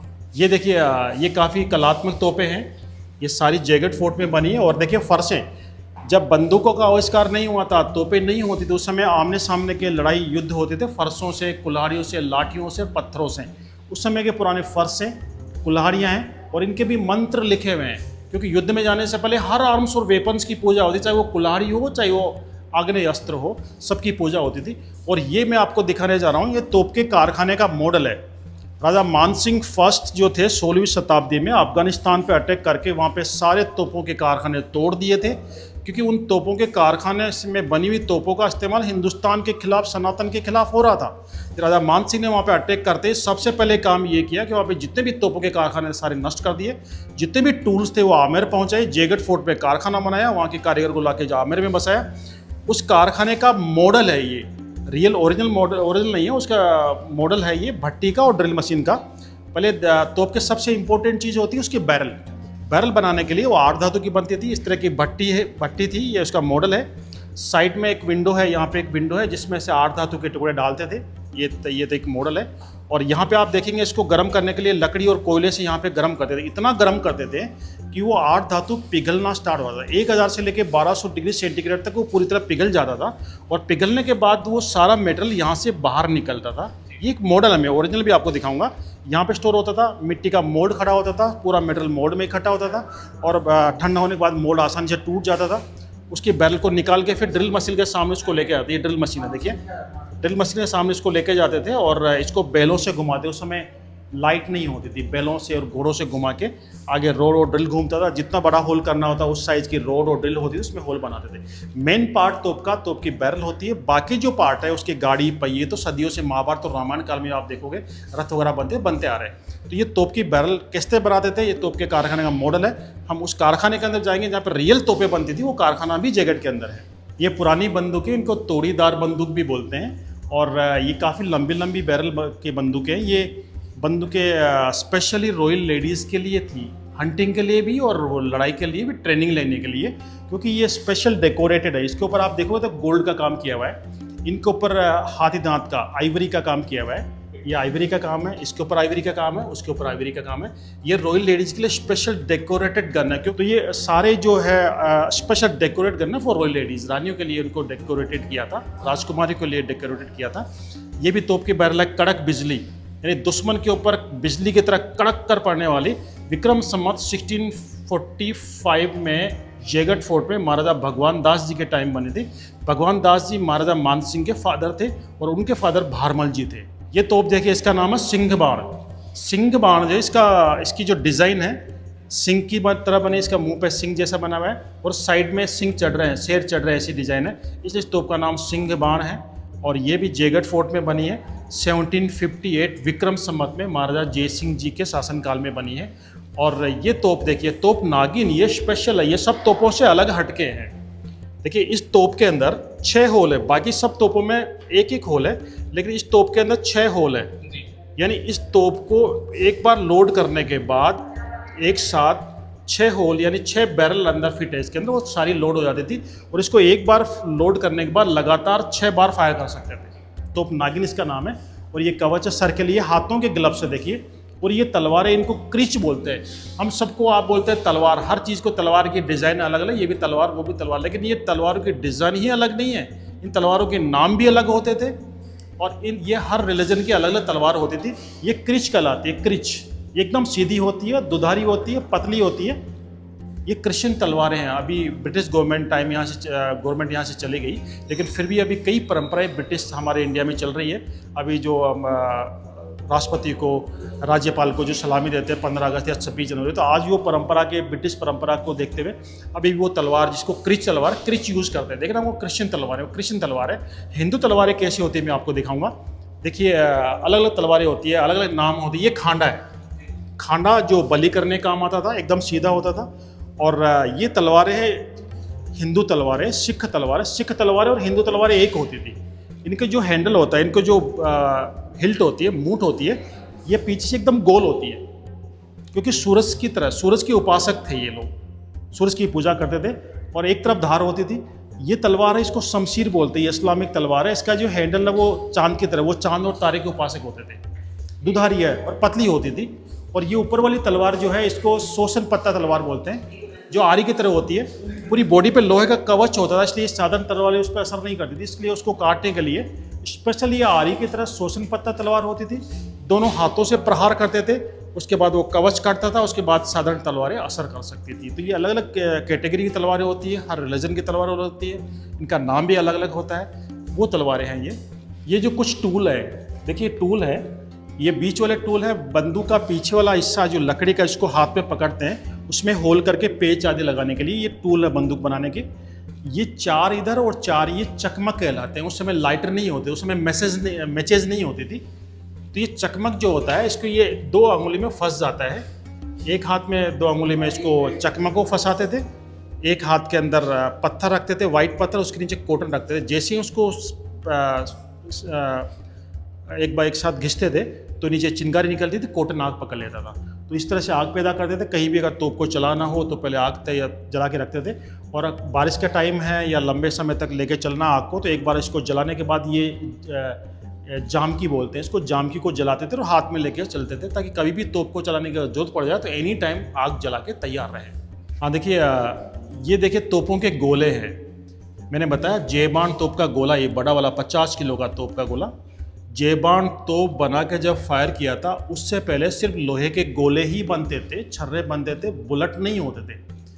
लेकिन दुनिया की सबसे विशाल तोप बनाने के बाद में राजा जय सिंह का एक कमांडर था, गुलाब सिंह चौहान, उसने राजा जय सिंह को राय दी कि अगर हम इस तोप को फायर करेंगे तो मुगलों को, औरंगजेब को पता लग जाएगा, और हम ऐसे गोले से कब तक फायर करेंगे, इतनी बड़ी विशाल सेना जब यहाँ पर अटैक करेगी तो हमें कुछ बड़ा करना है। तो गोले बनाए लेकिन उसको यूज नहीं किया। पहली बार उन्होंने बुलेट बनाए, 10 फुट लंबे 8 धातु के पाइप बनाए, 100 किलो बारूद, 100 किलो छर्रे लोड के, एक एक बुलेट 2-2 क्विंटल का था, उसको फायर करके ब्लास्ट किया था। लेकिन उससे पहले जो तोपों के गोले बना चुके थे वो गोले इनके पास थे। उसमें से एक गोला यहाँ पे प्रदर्शित किया है, 50 किलो का लोहे का गोला है। ये छोटे वाले तोपों के गोले हैं। और ये जो सारे बाण हैं, ये जहरीले बाण, इन नोक पे सब पे पॉइजन लगा होता था, जहर लगा होता था। काले सांप के जहर के अंदर इसकी नोक गर्म करके उसको डिप करते थे। ये पॉइजन को ऑब्जर्व करता था और पूरा जहरीला बन जाता था। दुश्मन की बॉडी में अगर ये लगता था, स्किन पे टच होना काफ़ी था, पूरी बॉडी के अंदर जहर फैल जाता, उस आदमी की मृत्यु निश्चित थी। और देखिए बीच में जो बाण है चंद्रबाण, ये दो तरह के, साइज छोटे और बड़े। एक बड़ा वाला चंद्रबाण नीचे वाला चांद की तरह है, ये दुश्मन को सामने से गर्दन को टारगेट करने के लिए, ताकि पूरी गर्दन पे एकदम फिट आए और गर्दन कट जाए। दूसरा वाला छोटा वाला चंद्रबाण है, ये आंखों को टारगेट करने के लिए। लड़ाई के टाइम में दुश्मन पूरी तरह से कोशिश करता था कि खुद सेफ रहे और सामने वाले को निशाना बनाए, तो पूरी बॉडी पे लोहे का कवच पहन लेते थे, ऊपर लोहे का हेलमेट लगाते थे, हाथों में कवच सब जगह। लेकिन देखने के लिए उसको आंखें तो खुली रखनी ही पड़ती थी, तो खुली हुई सिर्फ आंखें उनको दिख जाए, आंखों को निशाना बनाने के लिए ये तीर होता है छोटा वाला चंद्रबाण, डायरेक्ट आंखों में मार देते, एक ही तीर में दोनों आंखें खत्म कर डालते। और ये कंधे के पीछे तीर रखने का, जिसमें तीर रखते थे।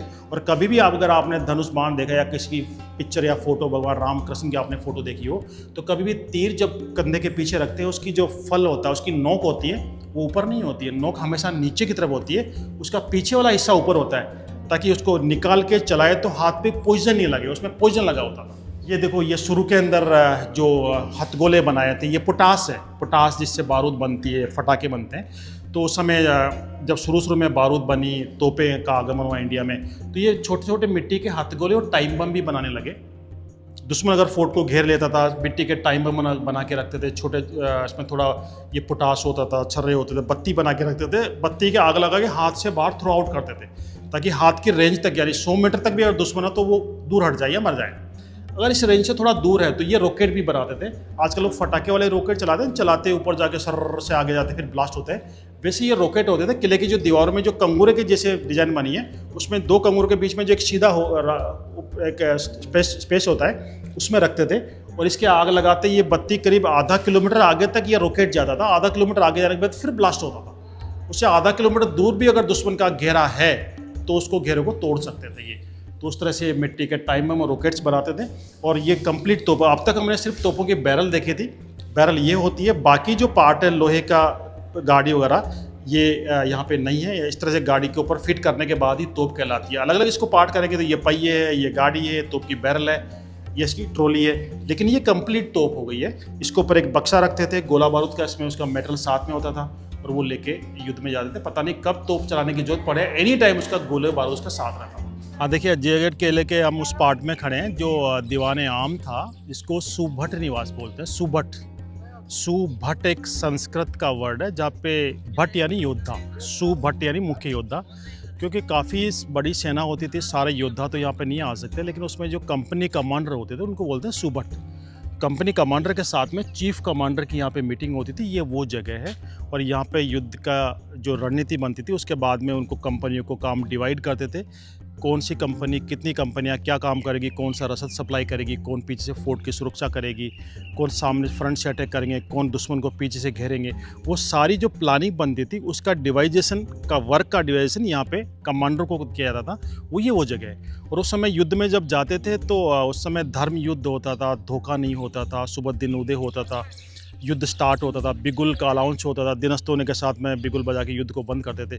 तो ये पुराने तरीके युद्ध के, तो उस समय युद्ध के मैदान में भी नगाड़े बजते थे और नगाड़ों की ताल पे तलवारें चलती थी। तो युद्ध में काम आने वाले वो तलवारें तो मैंने आपको दिखाई है अभी, और वो नगाड़े भी आपको दिखाने जा रहा हूँ जो उस समय युद्ध में काम आ चुके हैं और बड़े बड़े नगाड़े होते थे, वो सामने है। देखिए यहाँ पे आएंगे, उस समय युद्ध के मैदान में सब कुछ वेल प्लान होता था। ऐसी ऊंची जगह चुनते थे जहाँ पे नगाड़े रख के नगाड़ची बैठते थे और युद्ध में नगाड़े स्टार्ट होते थे। पहले बिगुल का अलाउंस होता था, ऐलान था लड़ाई स्टार्ट करने का, उसके बाद में फिर नगाड़े बजते थे, नगाड़ों के ताल पे तलवारें चलती थी। और वहाँ पे बड़े ऊंची जगह देखे चारों भाट जैसे लोग खड़े होते थे और वो लोग युद्ध का अपना आंखों देखा आई विटनेस विवरण लिखते थे। युद्ध में साथ जाते थे और उसमें युद्ध में क्या हुआ, किस लोगों ने कितने को मारा और कौन घायल हुआ, कितने लोगों की मृत्यु होगी, वो आई विटनेस होते थे जो पीढ़ी दर पीढ़ी लिखा जाता था। वो सारे युद्ध में उस समय होते थे। और यहाँ पे जो है ये होदा है हाथी की पीठ के ऊपर रखने का। जब उसमें राजा युद्ध में जाते थे, राजा सबसे अलग हट के घोड़े पे नहीं, वो लोग ज़्यादातर हाथी के ऊपर होते थे और उनके चारों तरफ बड़े बड़े घुड़सवार होते थे उनको बचाने के लिए। और सबसे फ्रंट में राजा होता था। मुग़ल बादशाहों की तरह वो नहीं रहते थे बीच के अंदर। मुग़ल ज़्यादातर सेना के बीच में रहते थे, चारों तरफ सेना होती थी और खुद सेफ रहते। लेकिन राजपूत राजा हमेशा युद्ध में सबसे आगे, सेना में आगे रहते थे। अगर पहला अटैक हो तो उनके ऊपर होता था, दुश्मन का मारना हो तो वो मारते थे, और उसके पीछे उनके छोटे भाई, उनके बेटे वगैरह सब कुछ, यानी सब कुछ, पूरी सेना, उनके पूरा परिवार ख़त्म होने के बाद में फिर सेना का नंबर आता था। उसके बाद में पब्लिक तक दुश्मन पहुंच पाता था। यानी अपने भाई, अपने बेटे से भी ज़्यादा अपनी पब्लिक को समझते थे कि पब्लिक पे कोई जब तक तलवार नहीं उठा सके, जब तक मेरा पूरा परिवार जिंदा है। जब पूरा परिवार समाप्त हो जाता उसके बाद में सेना का नंबर आता, और सेना के बाद में पब्लिक का नंबर आता था। और देखिए ये जो है सामने, ये 300 साल पुराने कूलर है। जब लाइट नहीं होती थी उस समय भी कूलर चलते थे। ये पानी की टंकी है, ऊपर वो टंकी है, और ये टंकी है लकड़ी के बने हुए कूलर है। अंदर पंखे लगे हुए हैं, और इसमें हवा का फ्लो चेंज करने का भी सिस्टम बना रखा है। और ये जो पंखे थे ये मेन पावर से चल रहे थे। इस तरह की रस्सी होती थी, ये पीछे व्हील लगा रखे हैं, व्हील में रस्सी लगा के बाहर से सर्वेंट खींचता था, ये पंखा घूमता था। ऊपर पानी की टंकी है, नीचे खसखस का पर्दा लगा होता था, पानी खस के ऊपर टपकता था, और हवा सेंटेड और एकदम ठंडी हवा आती थी। यानी 300 साल पहले भी वो लोग बिना लाइट के कूलर चला लेते थे। वो पुराने कूलर है, 300 साल पुराने। हाँ देखिए, जिस जगह हम लोग खड़े हैं इसका नाम है खिलबती निवास। वहाँ पे देखेंगे आप खिलबती निवास, खिलबत खाना या खिलबती निवास एक उर्दू का वर्ड है, जहाँ पे खिलबत बोलते हैं कमांडर को, जहाँ पे सेना नायक, कमांडरों के राजा के साथ में चीफ कमांडर और राजा के साथ में जहाँ पे मीटिंग होती थी उसको बोलते हैं खिलबत खाना, खिलबती निवास। तो एक खिलबती निवास था, यहाँ पे कमांडर और चीफ कमांडर बैठते थे, अंदर राजा बैठते थे ऑन चेयर। और ये ऐसी जगह है जहाँ पे आवाज़ गूंजती है, बाहर की आवाज़ नहीं आती। आप महसूस आपको हो रहा होगा, क्योंकि यहाँ पे जो बात करते थे वो आवाज़ यहीं पे गूंजती थी, यहाँ से बाहर नहीं निकलती। ये इको साउंड होता है, ये स्पेशल, ये उस समय का विज्ञान था।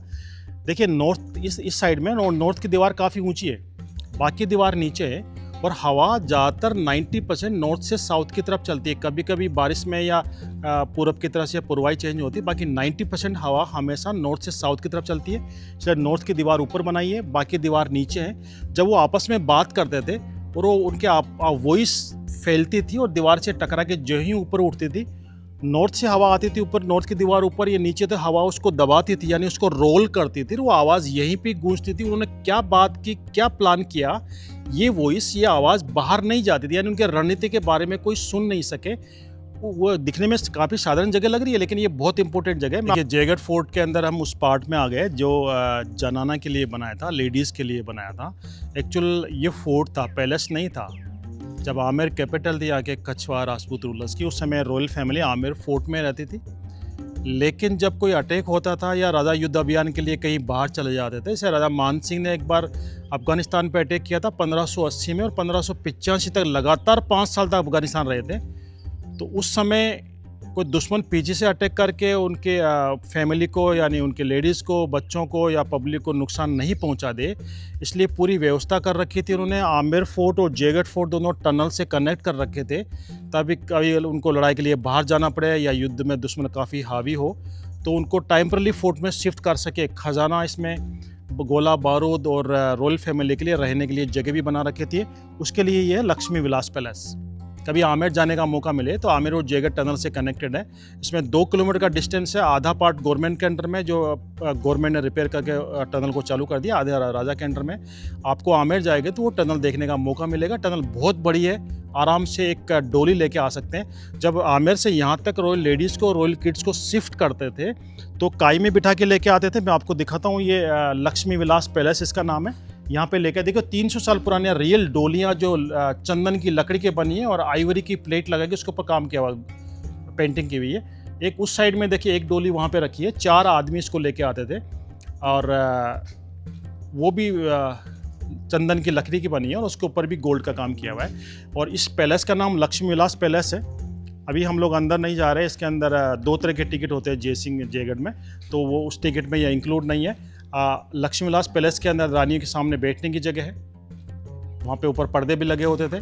और महल के अंदर काफ़ी बड़ा पार्ट है, इसके अंदर जो स्टीम लेट बाथ है उनका, उनके डाइनिंग है, जब डांसिंग वगैरह होते, डांस प्रोग्राम होता था वो जगह उनका बेडरूम्स है, काफ़ी बड़ा पार्ट है ये।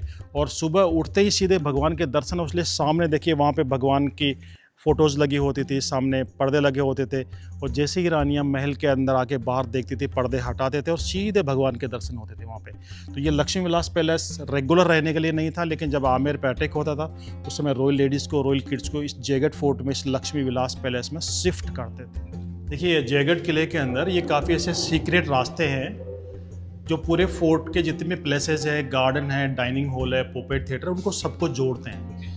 ये लक्ष्मी विलास पैलेस से इधर वाला हिस्सा पूरा लेडीज़ के लिए था, वहाँ पे कोई जेंट्स अलाउ नहीं थे रॉयल फैमिली के अलावा। तो वो एक जगह से दूसरी जगह सीक्रेट रास्ते इस्तेमाल करते थे। रोशनी के लिए उस समय दीपक जलते थे, घी के दिए। जितने भी ये दीपक स्टैंड है यहाँ पे दीपक जलते थे, और दीपक भी घी के होते थे, क्योंकि घी जलने के बाद भी ऑक्सीजन छोड़ता है, इसलिए घी के दिए जलते थे। और ये दिन में सनलाइट के लिए है, ताकि दिन में सूरज की रोशनी यहाँ पे आ सके और धुआं बाहर निकल सके। इस तरह के सीक्रेट रास्ते पूरे जयगढ़ फोर्ट में सारे महल, पैलेस, गार्डन कनेक्टेड है, और ये रास्ता आगे जाके टनल में कनेक्टेड है जो यहाँ से सीधा आमेर के लिए जाता है। तो पूरे फोर्ट में इस तरह के सीक्रेट रास्ते बना रखे हैं। देखिए जो सीक्रेट रास्ते हैं ये पूरे फोर्ट में एक दूसरे से कनेक्टेड है। यही रास्ता आगे जाके खजाने के रास्ते से भी कनेक्टेड है, यही आगे टनल में भी कनेक्टेड है। ये लक्ष्मी विलास पैलेस, पोपेट थिएटर सबसे कनेक्टेड है। रोशनी के लिए यहाँ पे दीपक जलते थे, घी के दिए, ये सनलाइट के लिए है। और यहाँ पे आने के बाद आप देखेंगे ये एक रास्ता बंद कर रखा है, एक रास्ता इधर विलास मंदिर के लिए जाता है, और एक रास्ता घूम के पहले खजाना हुआ करता था किले में, जो जहाँ पे खजानची होते थे, खजाना रखते थे, वो जगह है, वो अभी बंद किया हुआ है। ये रास्ता आगे जाके इसमें विलास मंदिर में मिलेगा, देखना आगे बीच बीच में रास्ते हैं, कई रास्ते बंद किए हुए हैं सामने से, और बीच बीच में सीढ़ियाँ बना रखी है, सिक्योरिटी गार्ड होते थे वहाँ पे, वो जगह भी है। और इनमें से कई रास्ते डिवाइड होते हैं। हम लोग सीधे सीधे जा रहे हैं, यहाँ पे जाएंगे हम लोग तो यहाँ से 2 रास्ते डिवाइड होंगे। ये विलास मंदिर की जगह है जहाँ पे हम लोग जा रहे हैं। राइट साइड में ये टॉयलेट्स है, पुराने टॉयलेट, और ये लेफ्ट साइड में हम जा रहे हैं तो विलास मंदिर में जा रहे हैं। मंदिर, विलास मंदिर, मंदिर नाम के आगे क्यों लगाते थे कि ये दोनों रिलीजन के आक्रमणकारियों से बचे रहे। विलास मंदिर है, ललित मंदिर है, तो मंदिर के कोई मंदिर टेम्पल नहीं होते थे वो, लेकिन जहाँ पे मंदिर का नाम होता था वहाँ पे मुस्लिम आक्रमणकारी नहीं आते थे। ये कौन सी जगह आगे वहाँ पे वो मंदिर, उधर का मंदिर नहीं जाना हमारे को, तो वो जगह मुस्लिम आक्रमणकारियों की निगाह से बच जाती थी। और हिंदू आक्रमणकारी मंदिर जिसके नाम के आगे, शब्द के आगे मंदिर लगता था, उसको मंदिर के बराबर पवित्र मानते थे।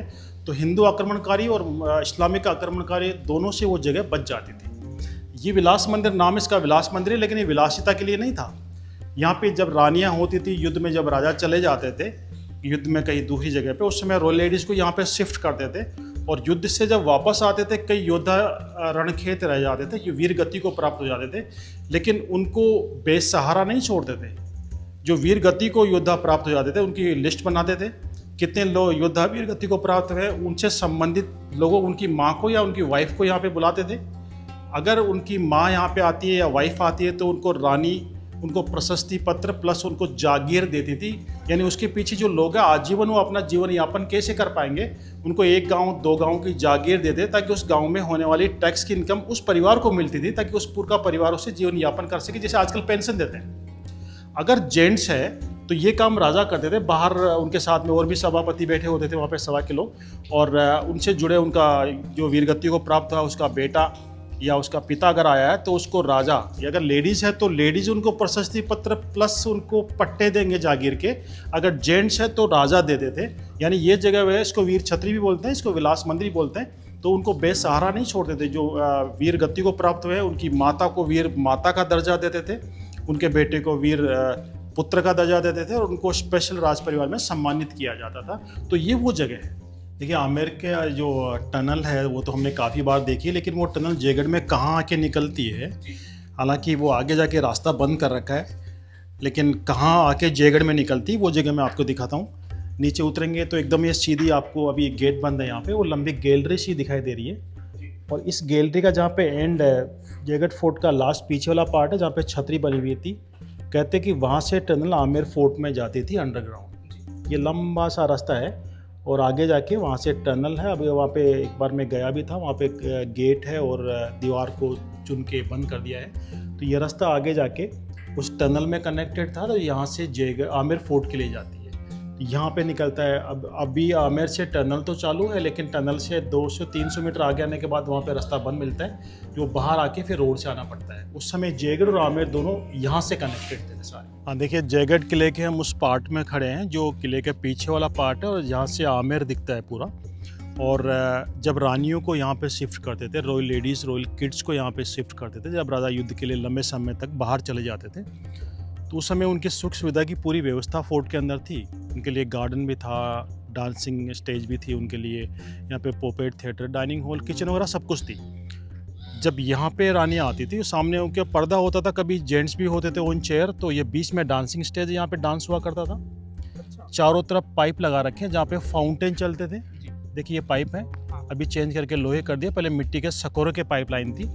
और पाइप फव्वारे चलाने के लिए उस समय लाइट नहीं होते, पंप नहीं होते थे। तो मैं आपको दिखाऊंगा, फोर्ट के पीछे एक लेक है, लेक से पानी लेके आते थे, दीवार के पीछे एक होद उसमें डालते थे, उसको रहेंट से, रहेंट होता है डोल डोल चेन वाला, उससे पानी को ऊपर चढ़ाते थे, वो एक टंकी ऊपर इकट्ठा करते थे, उसके प्रेशर से यहाँ भी फाउंटेन चलते थे और अंदर भी फाउंटेन चलते थे, और उससे काफ़ी सुहाना ठंडा मौसम होता था। और जब जेंट्स यहाँ पे होते थे ऑन चेयर, तो लेडीज़ के पर्दा होता था, इसलिए उस वाले महल में, सामने वाले महल में, वहाँ पे रिंग लगे हैं, कड़े लगे हैं, रिंग पे खसखस का पर्दा लगा होता था और चिकवे लगा होता था, उनके पीछे ऑन चेयर होती थी। जब रानियाँ देखती थी, जेंट्स के चले जाने के बाद रानियाँ खुद यहाँ पे बाहर आती थी और यहाँ पे बैठ के गार्डन के अंदर वो डांस नृत्य का प्रोग्राम देखा करती थी।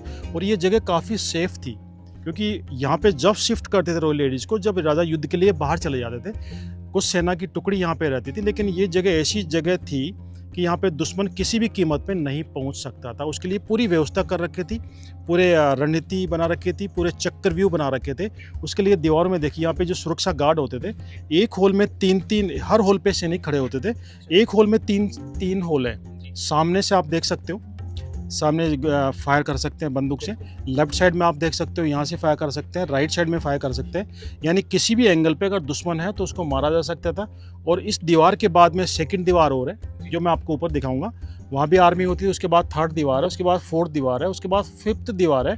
यानी ये एरिया 5 रिंग बाउंड्री वॉल से घिरा हुआ था, 5 सुरक्षा चक्र थे, सुरक्षा घेरे थे यहाँ पे। उसको भेदने के बाद ही दुश्मन यहाँ पे पहुँच सकता था। कई बार दुश्मन ने कोशिश की, कई बार अटैक हुए, लेकिन दिस वर नेवर कांकर, कोई दुश्मन इसको कभी जीत नहीं सका। अजय राय किला ये थी कि इनकी रणनीति बहुत सुदृढ़ थी, सुव्यवस्थित थी, इसलिए दुश्मन किसी भी कीमत पे यहाँ पे नहीं पहुँच पाया है। हाँ देखिए, जयगढ़ किले के लास्ट छोर पे हम लोग आ चुके हैं, जहाँ से पहाड़ी बहुत विहंगम दृश्य नज़र आ रहा है। और देखिए यहाँ से आमेर, जो जयपुर से पहले यहाँ के कछवाहा राजपूत रूलर्स की राजधानी आमेर थी, ये आमेर है। और आमेर के चारों तरफ पहाड़ के ऊपर एक दीवार बना रखी है, सुरक्षा दीवार थी, जो साफ दिखाई दे रही है। इसके बीच में आमेर था, इसका नाम कभी अम्बा नगरी, अम्बानेर हुआ करता था, अम्बा देवी और अंबिकेश्वर महादेव के नाम पे। और ये उनका महल था, ऊपर वाला महल, आमेर फोर्ट जो लोग बोलते हैं, ये 16वीं सेंचुरी में राजा मान सिंह ने बनाया था। उससे पहले ये जो नीचे पुरानी जो बिल्डिंग दिख रही है काले काली, ये महल हुआ करता था कछवाहा राजपूत रूलर्स का। ये ऊपर वाला महल मान सिंह ने बनाया था।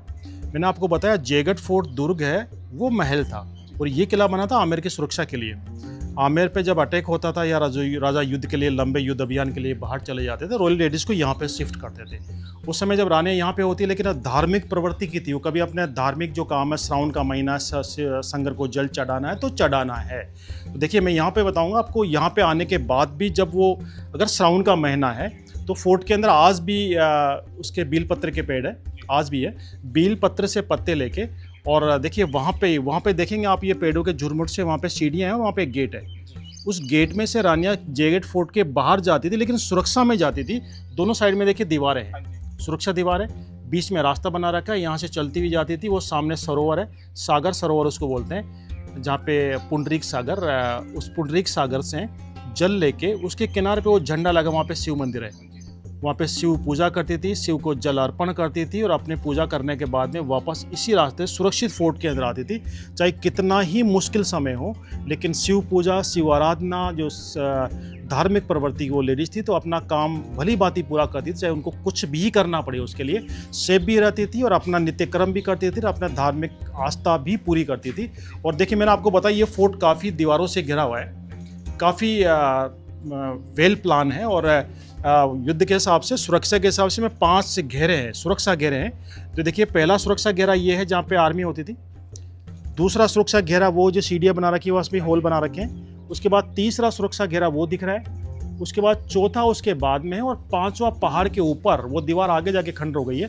बाकी इस किले के चारों तरफ पहाड़, और पहाड़ों के ऊपर भी एक दीवार बना रखी थी जो दुनिया की तीसरी सबसे बड़ी वॉल थी, वो चारों तरफ। इसमें आमेर और जयगढ़ फोर्ट सारा आता है। यानी यहाँ तक पहुँचने के लिए दुश्मन को 5 घेरे तोड़ने पड़ते थे, और डायरेक्ट एक के बाद दूसरे घेरे पर दुश्मन आ ही नहीं सकता था, क्योंकि 2 दीवारों के बीच में जो जंगल है, जो पहाड़ है, वहाँ भी खूंखार जंगली जानवर, शेर, चीते वगैरह होते थे, तो दुश्मन को वो भी निशाना बना लेते थे। यही वजह है कि राजा काकिल देव ने कछवाहा राजपूत रूलर था, तब से लेके 11 सेंचुरी से लेके 21 सेंचुरी तक एक ही रूल फैमिली के अंडर में रहा है। ये एक ही डायनेस्टी के अंडर में रहा है। इसको न मुगल जीत सके, न ब्रिटिश जीत सके, और आज भी रेगुलर उसी डायनेस्टी के अंडर में है ये।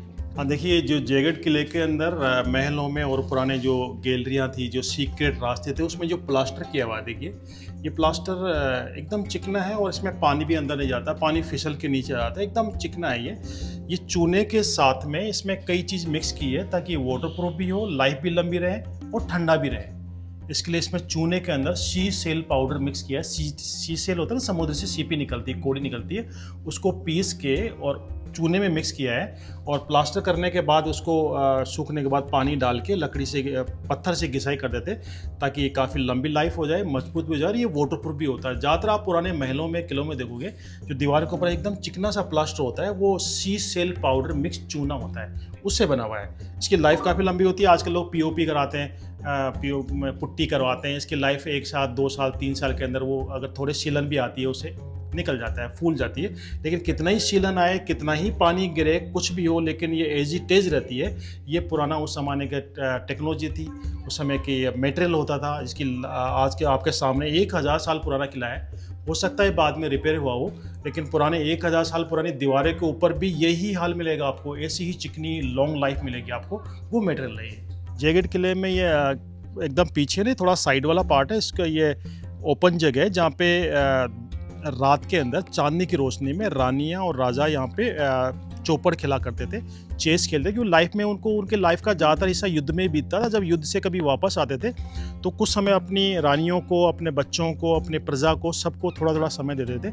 तो जब दिन में समय नहीं मिलता, रात में रानियों के साथ में यहाँ बैठ के चांदनी की रोशनी में चेस खेला करते थे। और यह काफ़ी सुंदर दृश्य था। जंगली जानवर, भयानक जंगली जानवर थे, उनकी आवाज़ें आती थी। और यहाँ पे देखिए वो जो लेक है, लेक से पानी लेके आते थे और वो पानी यहाँ पे स्टोर करते थे। कैसे उसे फाउंटेन चलाते थे बिना लाइट के, वो बताने जा रहा हूँ मैं आपको। तो यहाँ पे आएंगे तो ये जो दीवार है, अभी काफ़ी पेड़ बढ़ गए, इसलिए दीवार के पास का रास्ता दिखाई नहीं देता। दीवार के जस्ट पास में एक रास्ता है जो लेक तक जाता है, वहाँ से हाथी पानी लेके आते थे। और यहाँ पे देखिए पेड़ों के झुरमुट में आपको एक गेट दिखाई देगा, वो वाला गेट, उससे हाथी पानी लेके अंदर आते थे।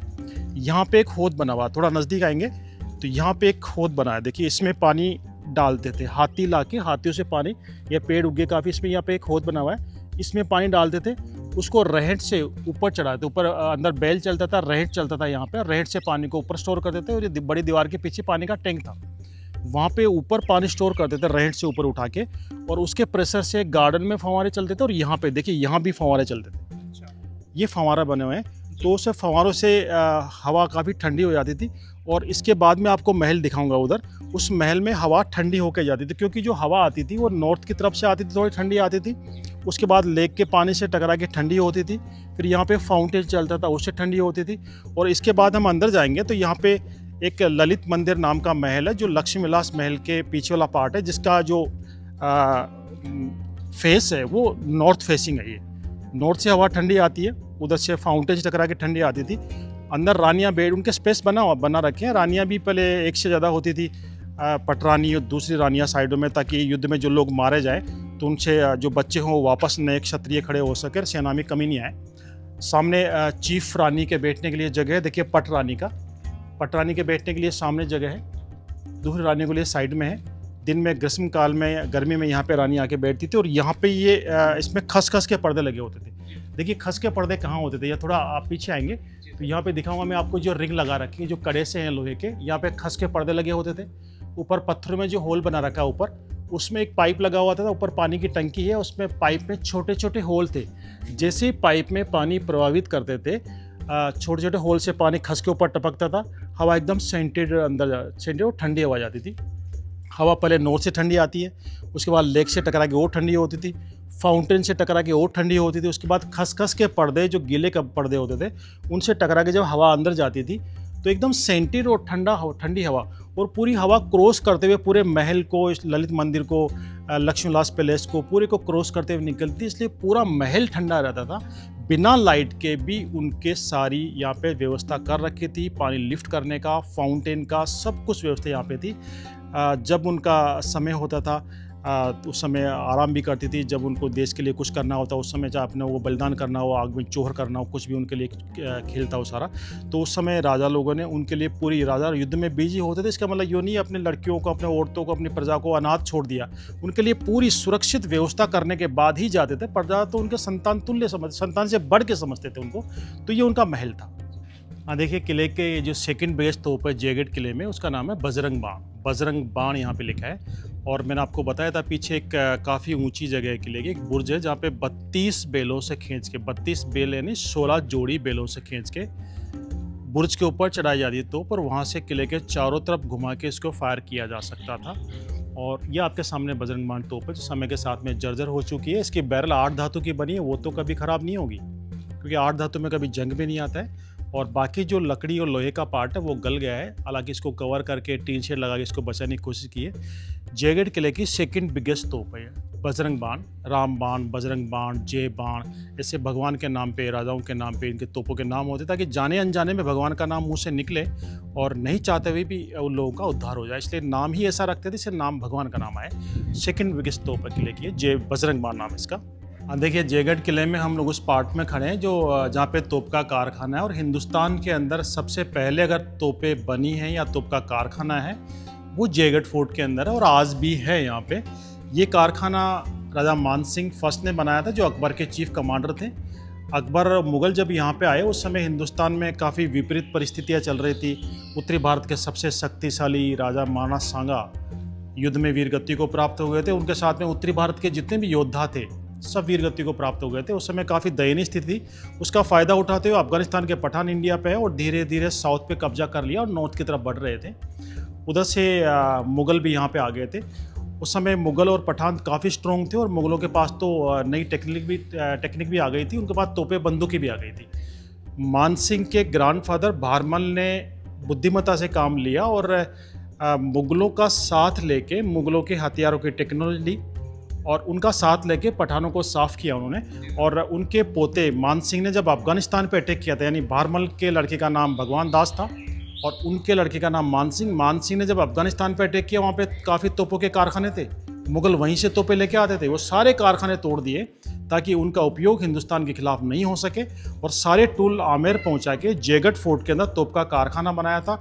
वो कारखाना आपके सामने है। ये 2 पार्ट में डिवाइड है कारखाने में मेन चीज़ होती है तोप की बैरल बनाना, जो 8 धातु की बनती है और उसको ढालते हैं, गलाते हैं। बाकी पार्ट पहिए गाड़ी तो सदियों से बनते आ रहे हैं। तो देखिए कैसे तोपें बनाते हैं, मैं आपको बताने जा रहा हूँ। ये खराद मशीन है जो तोप के बैरल में इसमें होल बनाने के लिए।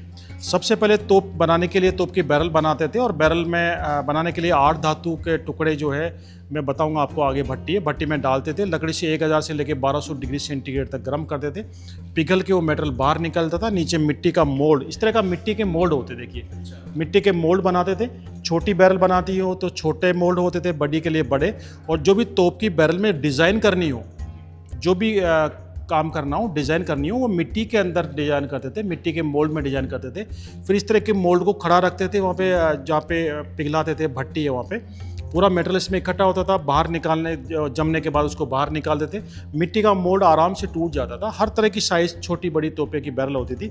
और फिर उनको यहाँ पे लेके आते। देखिए छोटी तोप की बैरल है, ये बैरल छोटी भी है, लंबाई भी कम है, इसलिए साइड में इसके सपोर्ट लगा के इसको सीधा किया है ताकि सामने जो उसके अकॉर्डिंग एक रोड लगी है और उसमें आगे मुंह पे एक ड्रिल लगा रहा है इसमें होल करने के लिए।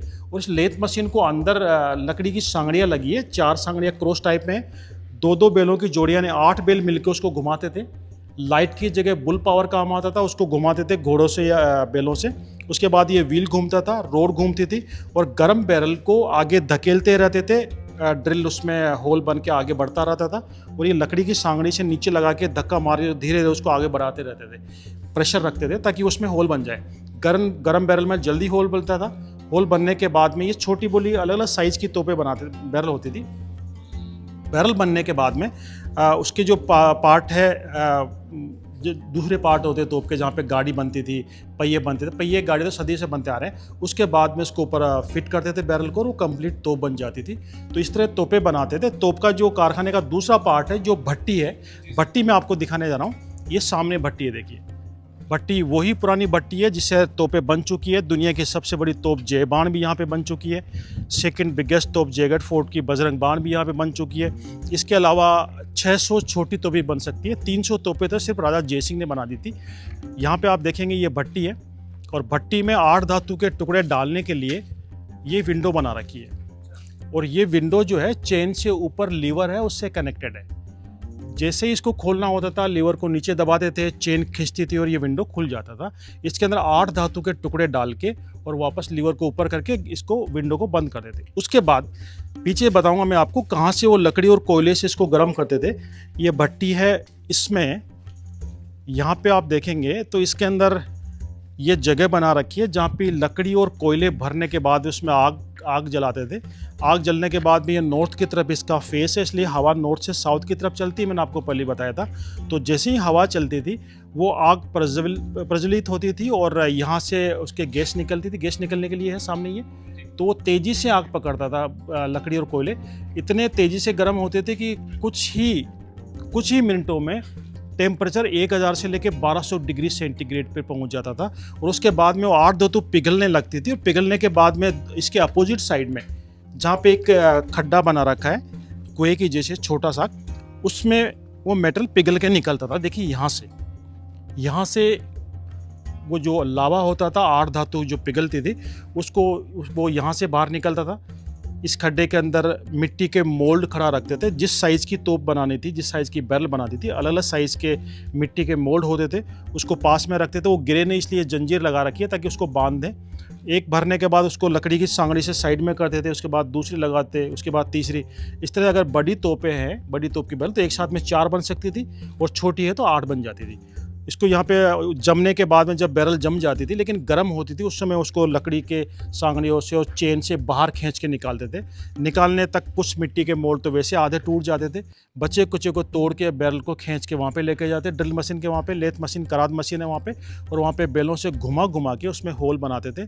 इस तरह तोप की बैरल तैयार होती। मेन चीज़ थी सॉलिड बैरल बना के उसमें होल करना, बाकी जो पार्ट है वो तो इजीली बन जाते थे। लेकिन ये जो टूल है अफगानिस्तान से, मैंने आपको बताया राजा मानसिंह टूल लेके आए थे 400 साल पहले, जो अफगानिस्तान में थे, और उससे फिर तोपें बनी हैं। उसके बाद में फिर उनको देख के कई टूल्स बना लिए उन्होंने। तो वो रियल टूल जो 400 साल पहले इंडिया में आए थे, राजा मानसिंह लेके आए थे, जिससे दुनिया की सबसे बड़ी तोप जय बाण बनी है, वो टूल मैं आपको दिखाने जा रहा हूँ।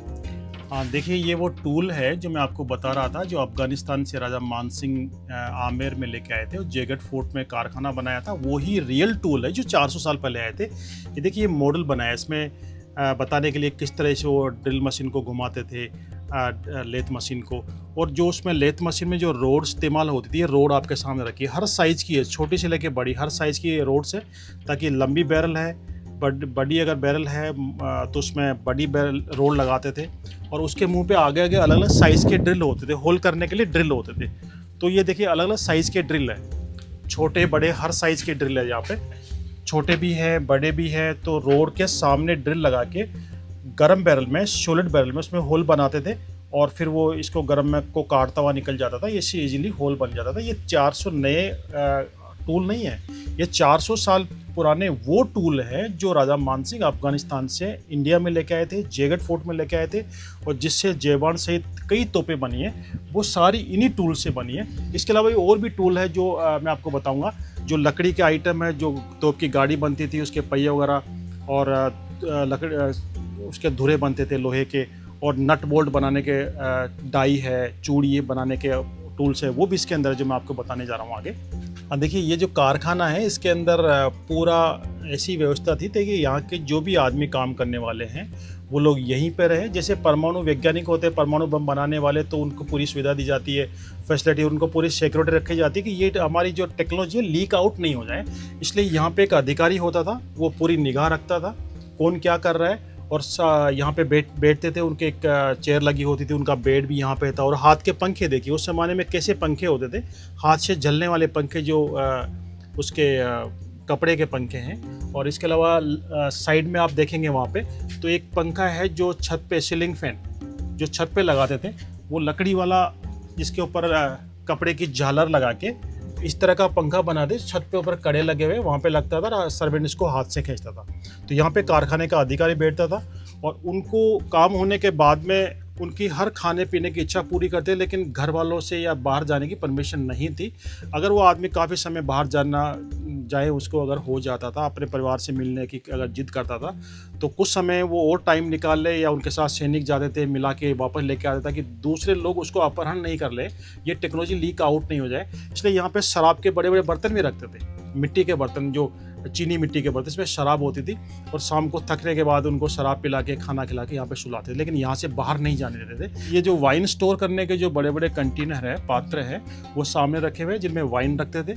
सूरज का मोनोग्राम यहाँ पे रखा है, सूरज का मोनोग्राम हर जगह आपको मिलेगा। वो ढाले रखी हुई है, यहाँ पे जो पहरेदार होते थे वो भाले रखे हुए हैं यहाँ पे, जो यहाँ पे पहरेदार होते थे, चारों तरफ कारखाने की सुरक्षा करते थे ताकि बाहर का आदमी अंदर नहीं है और यहाँ का आदमी को बाहर नहीं जा सके। उनकी ढाले भी है, उनके भाले भी है। और ये शराब के पात्र, मदिरा पात्र, जो उनको शाम को थकने के बाद शराब पिला के, खाना खिला के सुला देते थे। और कुछ टूल और है जो लकड़ी के होते थे, लकड़ी के आइटम, जैसे तोप के बाकी पार्ट है, बैरल के अलावा जो बाकी पार्ट है, पहिए हैं, गाड़ी है, वो लकड़ी के जो काम करने वाले औजार है। ये नट बोल्ट बनाने के, देखो नट बोल्ट बनाने की जो डाई होती है चूड़ी बनाने के लिए, वो सारे डाई और नट वगैरह सारे ये लोहार कारखाने में काम करने वाले औजार है। ये सारे के सारे टूल नए नहीं हैं, ये सारे टूल अफगानिस्तान के उन तोपों के कारखानों को तोड़ के वहाँ से सारे टूल इंडिया में पहुँचाए गए थे। वो टूल है 400 साल पुराने टूल। और इसके अलावा और मैं दिखाऊँगा आपको, जो काफ़ी भारी तोपें होती थी, उनको जैसे बजरंग बाण जैसी, उनको एक दो बैलों से खींचना मुश्किल होता था, 32 बैलों से खींच के बुर्ज पे चढ़ाते थे। उन तोपों के खींचने के लिए जो रस्से यूज़ होते थे, देखिए ये रस्से, इस तरह के रस्से होते थे, ये सूत के बने हुए हैं रस्से, बहुत मजबूत होते हैं, काफ़ी हेवी भी होते हैं, लेकिन इतनी भारी भरकम को तोपों को खींचने के लिए रस्से भी इतनी मजबूत चाहिए। तो पुराने रस्से हैं जो इस्तेमाल हो चुके हैं। और ये लकड़ी के औजार हैं, लकड़ी के औजार, जो तोप के लकड़ी वाला पार्ट जो बनाया जाता है उसको, उसमें काम आने वाले औजार हैं। इसके अलावा वो औजार जो डाई है नट बोल्ट बनाने के, वो मैं आपको आगे दिखाता हूँ। वो सारे के सारे टूल ये अफगानिस्तान से लाए हुए थे, लेकिन टेक्नोलॉजी तो राजा मान सिंह लेके आ गए, लेकिन आने वाले राजाओं ने इसको और आगे नहीं बढ़ाया, टेक्नोलॉजी आगे वहीं पे रुक के रह गई। तो ये देखिए सामने जो टूल है, ये सारे के सारे टूल नट बनाने के, बोल्ट बनाने के, चूड़ी बोल्ट खोलने के सारे आइटम्स है। कई लोग जेबान तोप को देख के बोलते हैं ये नट बोल्ट उस समय थोड़े बनते थे, उस समय ये तो बाद की टेक्नोलॉजी है, तो ये तोप भी ज़्यादा पुरानी नहीं होगी। तो उनको मैं बताना चाहता हूँ, ये नट बोल्ट 400 साल से यहाँ पे बनने लगे थे। यह सारे टूल अफगानिस्तान से लाए गए थे, अफगानिस्तान से में तो इससे पहले भी बनते थे। तो ये सारे टूल अफगानिस्तान से लाए गए थे, सारे नट बोल्ट चूड़ी वगैरह सब बनाने वाले सारे औजार उनके पास थे पहले। ये जो है ना, ये सांगड़िया है, जो ड्रिल मशीन को, जो कराद मशीन है, लेथ मशीन है, उसको घुमाने के लिए जो क्रॉस की तरह लगाते थे, और दो दो बैलों की 4 जोड़ी यानी 8 जोड़ी जिसको घुमाती थी, वो सांगड़िया है। इनके द्वारा उसको ड्रिल मशीन को, लेथ मशीन को घुमाया जाता था, और उसके बाद में उसमें बैरल में होल बनता था। और जो उसमें भट्टी के अंदर जो टूल इस्तेमाल करते थे, भट्टी में लगातार गर्म होने के बाद जो कोयले और लकड़ी की राख जम जाती थी, और फिर आंच अगर कम होती थी, 1000 डिग्री सेंटीग्रेड से गर्म कम होते ही पिघलना बंद हो जाता था, वो जो 8 मेटल होता था। तो उसमें भट्टी के अंदर जो औजार काम आते थे, जो लकड़ी और कोयले के ऊपर जो राख आ जाती थी, उसको कुरेद के वापस तेज़ करने के लिए ये लकड़ी के औजार थे। दूर से, बाहर से उसको कुरेद के तैयार करते थे, वापस नए सिरे से आंच बढ़ती थी, और 1000 से लेके 1000 से ऊपर टेम्परेचर निकल जाता। उसके बाद में वापस से वो 8 धातु पिघलना स्टार्ट हो जाती थी। तो ये सारे टूल है, ये सारे टूल मैंने आपको बताए, ये सारे टूल जयगढ़ में आज भी सुरक्षित हैं, आज से 400 साल पुराने हैं, और हमारी धरोहर है। इसको सुरक्षित रखना हमारी सरकार का, हमारे राजा का, हमारे हर पब्लिक प्रतिनिधि और हर पब्लिक के हर व्यक्ति का एक दायित्व है कि इसको हमारे पूर्वजों के धरोहर को संभाल के रखे। कभी यहाँ पे आए तो इनको नुकसान पहुँचाने की कोशिश नहीं करें, ताकि आने वाली हमारी भावी पीढ़ी भी ये चीज़ें देख सके कि हमारे पूर्वजों ने उस समय 400 साल पहले, 500 साल पहले क्या काम कर दिया था। वो देखने के लिए सारी चीज़ें सुरक्षित है। अगर आप जयपुर घूमने आए तो मेरा नाम भंवर सिंह राजावत है और मैं जयपुर में निवास करता हूँ। मेरे मोबाइल नंबर है 9414279945। दोबारा रिपीट करता हूँ 9414279945। तो आप कभी जयगढ़ घूमने आए या अगर जयपुर आप पूरा साइट सीइंग करते हैं तो मैं पूरा वैसे राजस्थान टूर का गाइड हूँ, पूरा राजस्थान भी कर सकता हूँ, लेकिन मैं ज़्यादातर जयपुर ही साइट सीइंग करता हूँ। तो जयगढ़ फोर्ट ही नहीं, अब मैं पूरा जयपुर भी आपको साइट सीइंग करा सकता हूँ, लेकिन मेरा कई ट्रैवल कंपनियों से कॉन्टैक्ट भी है, उनके लिए भी काम करता हूँ। तो अगर आपको जयपुर में आना हो और मेरे साथ ही अगर गाइड में इसके आप घूमना हो तो आपको कम से कम 15 दिन पहले मेरे से कॉन्टैक्ट करना पड़ेगा, नहीं तो मैं ऑलरेडी बुक रहता हूँ।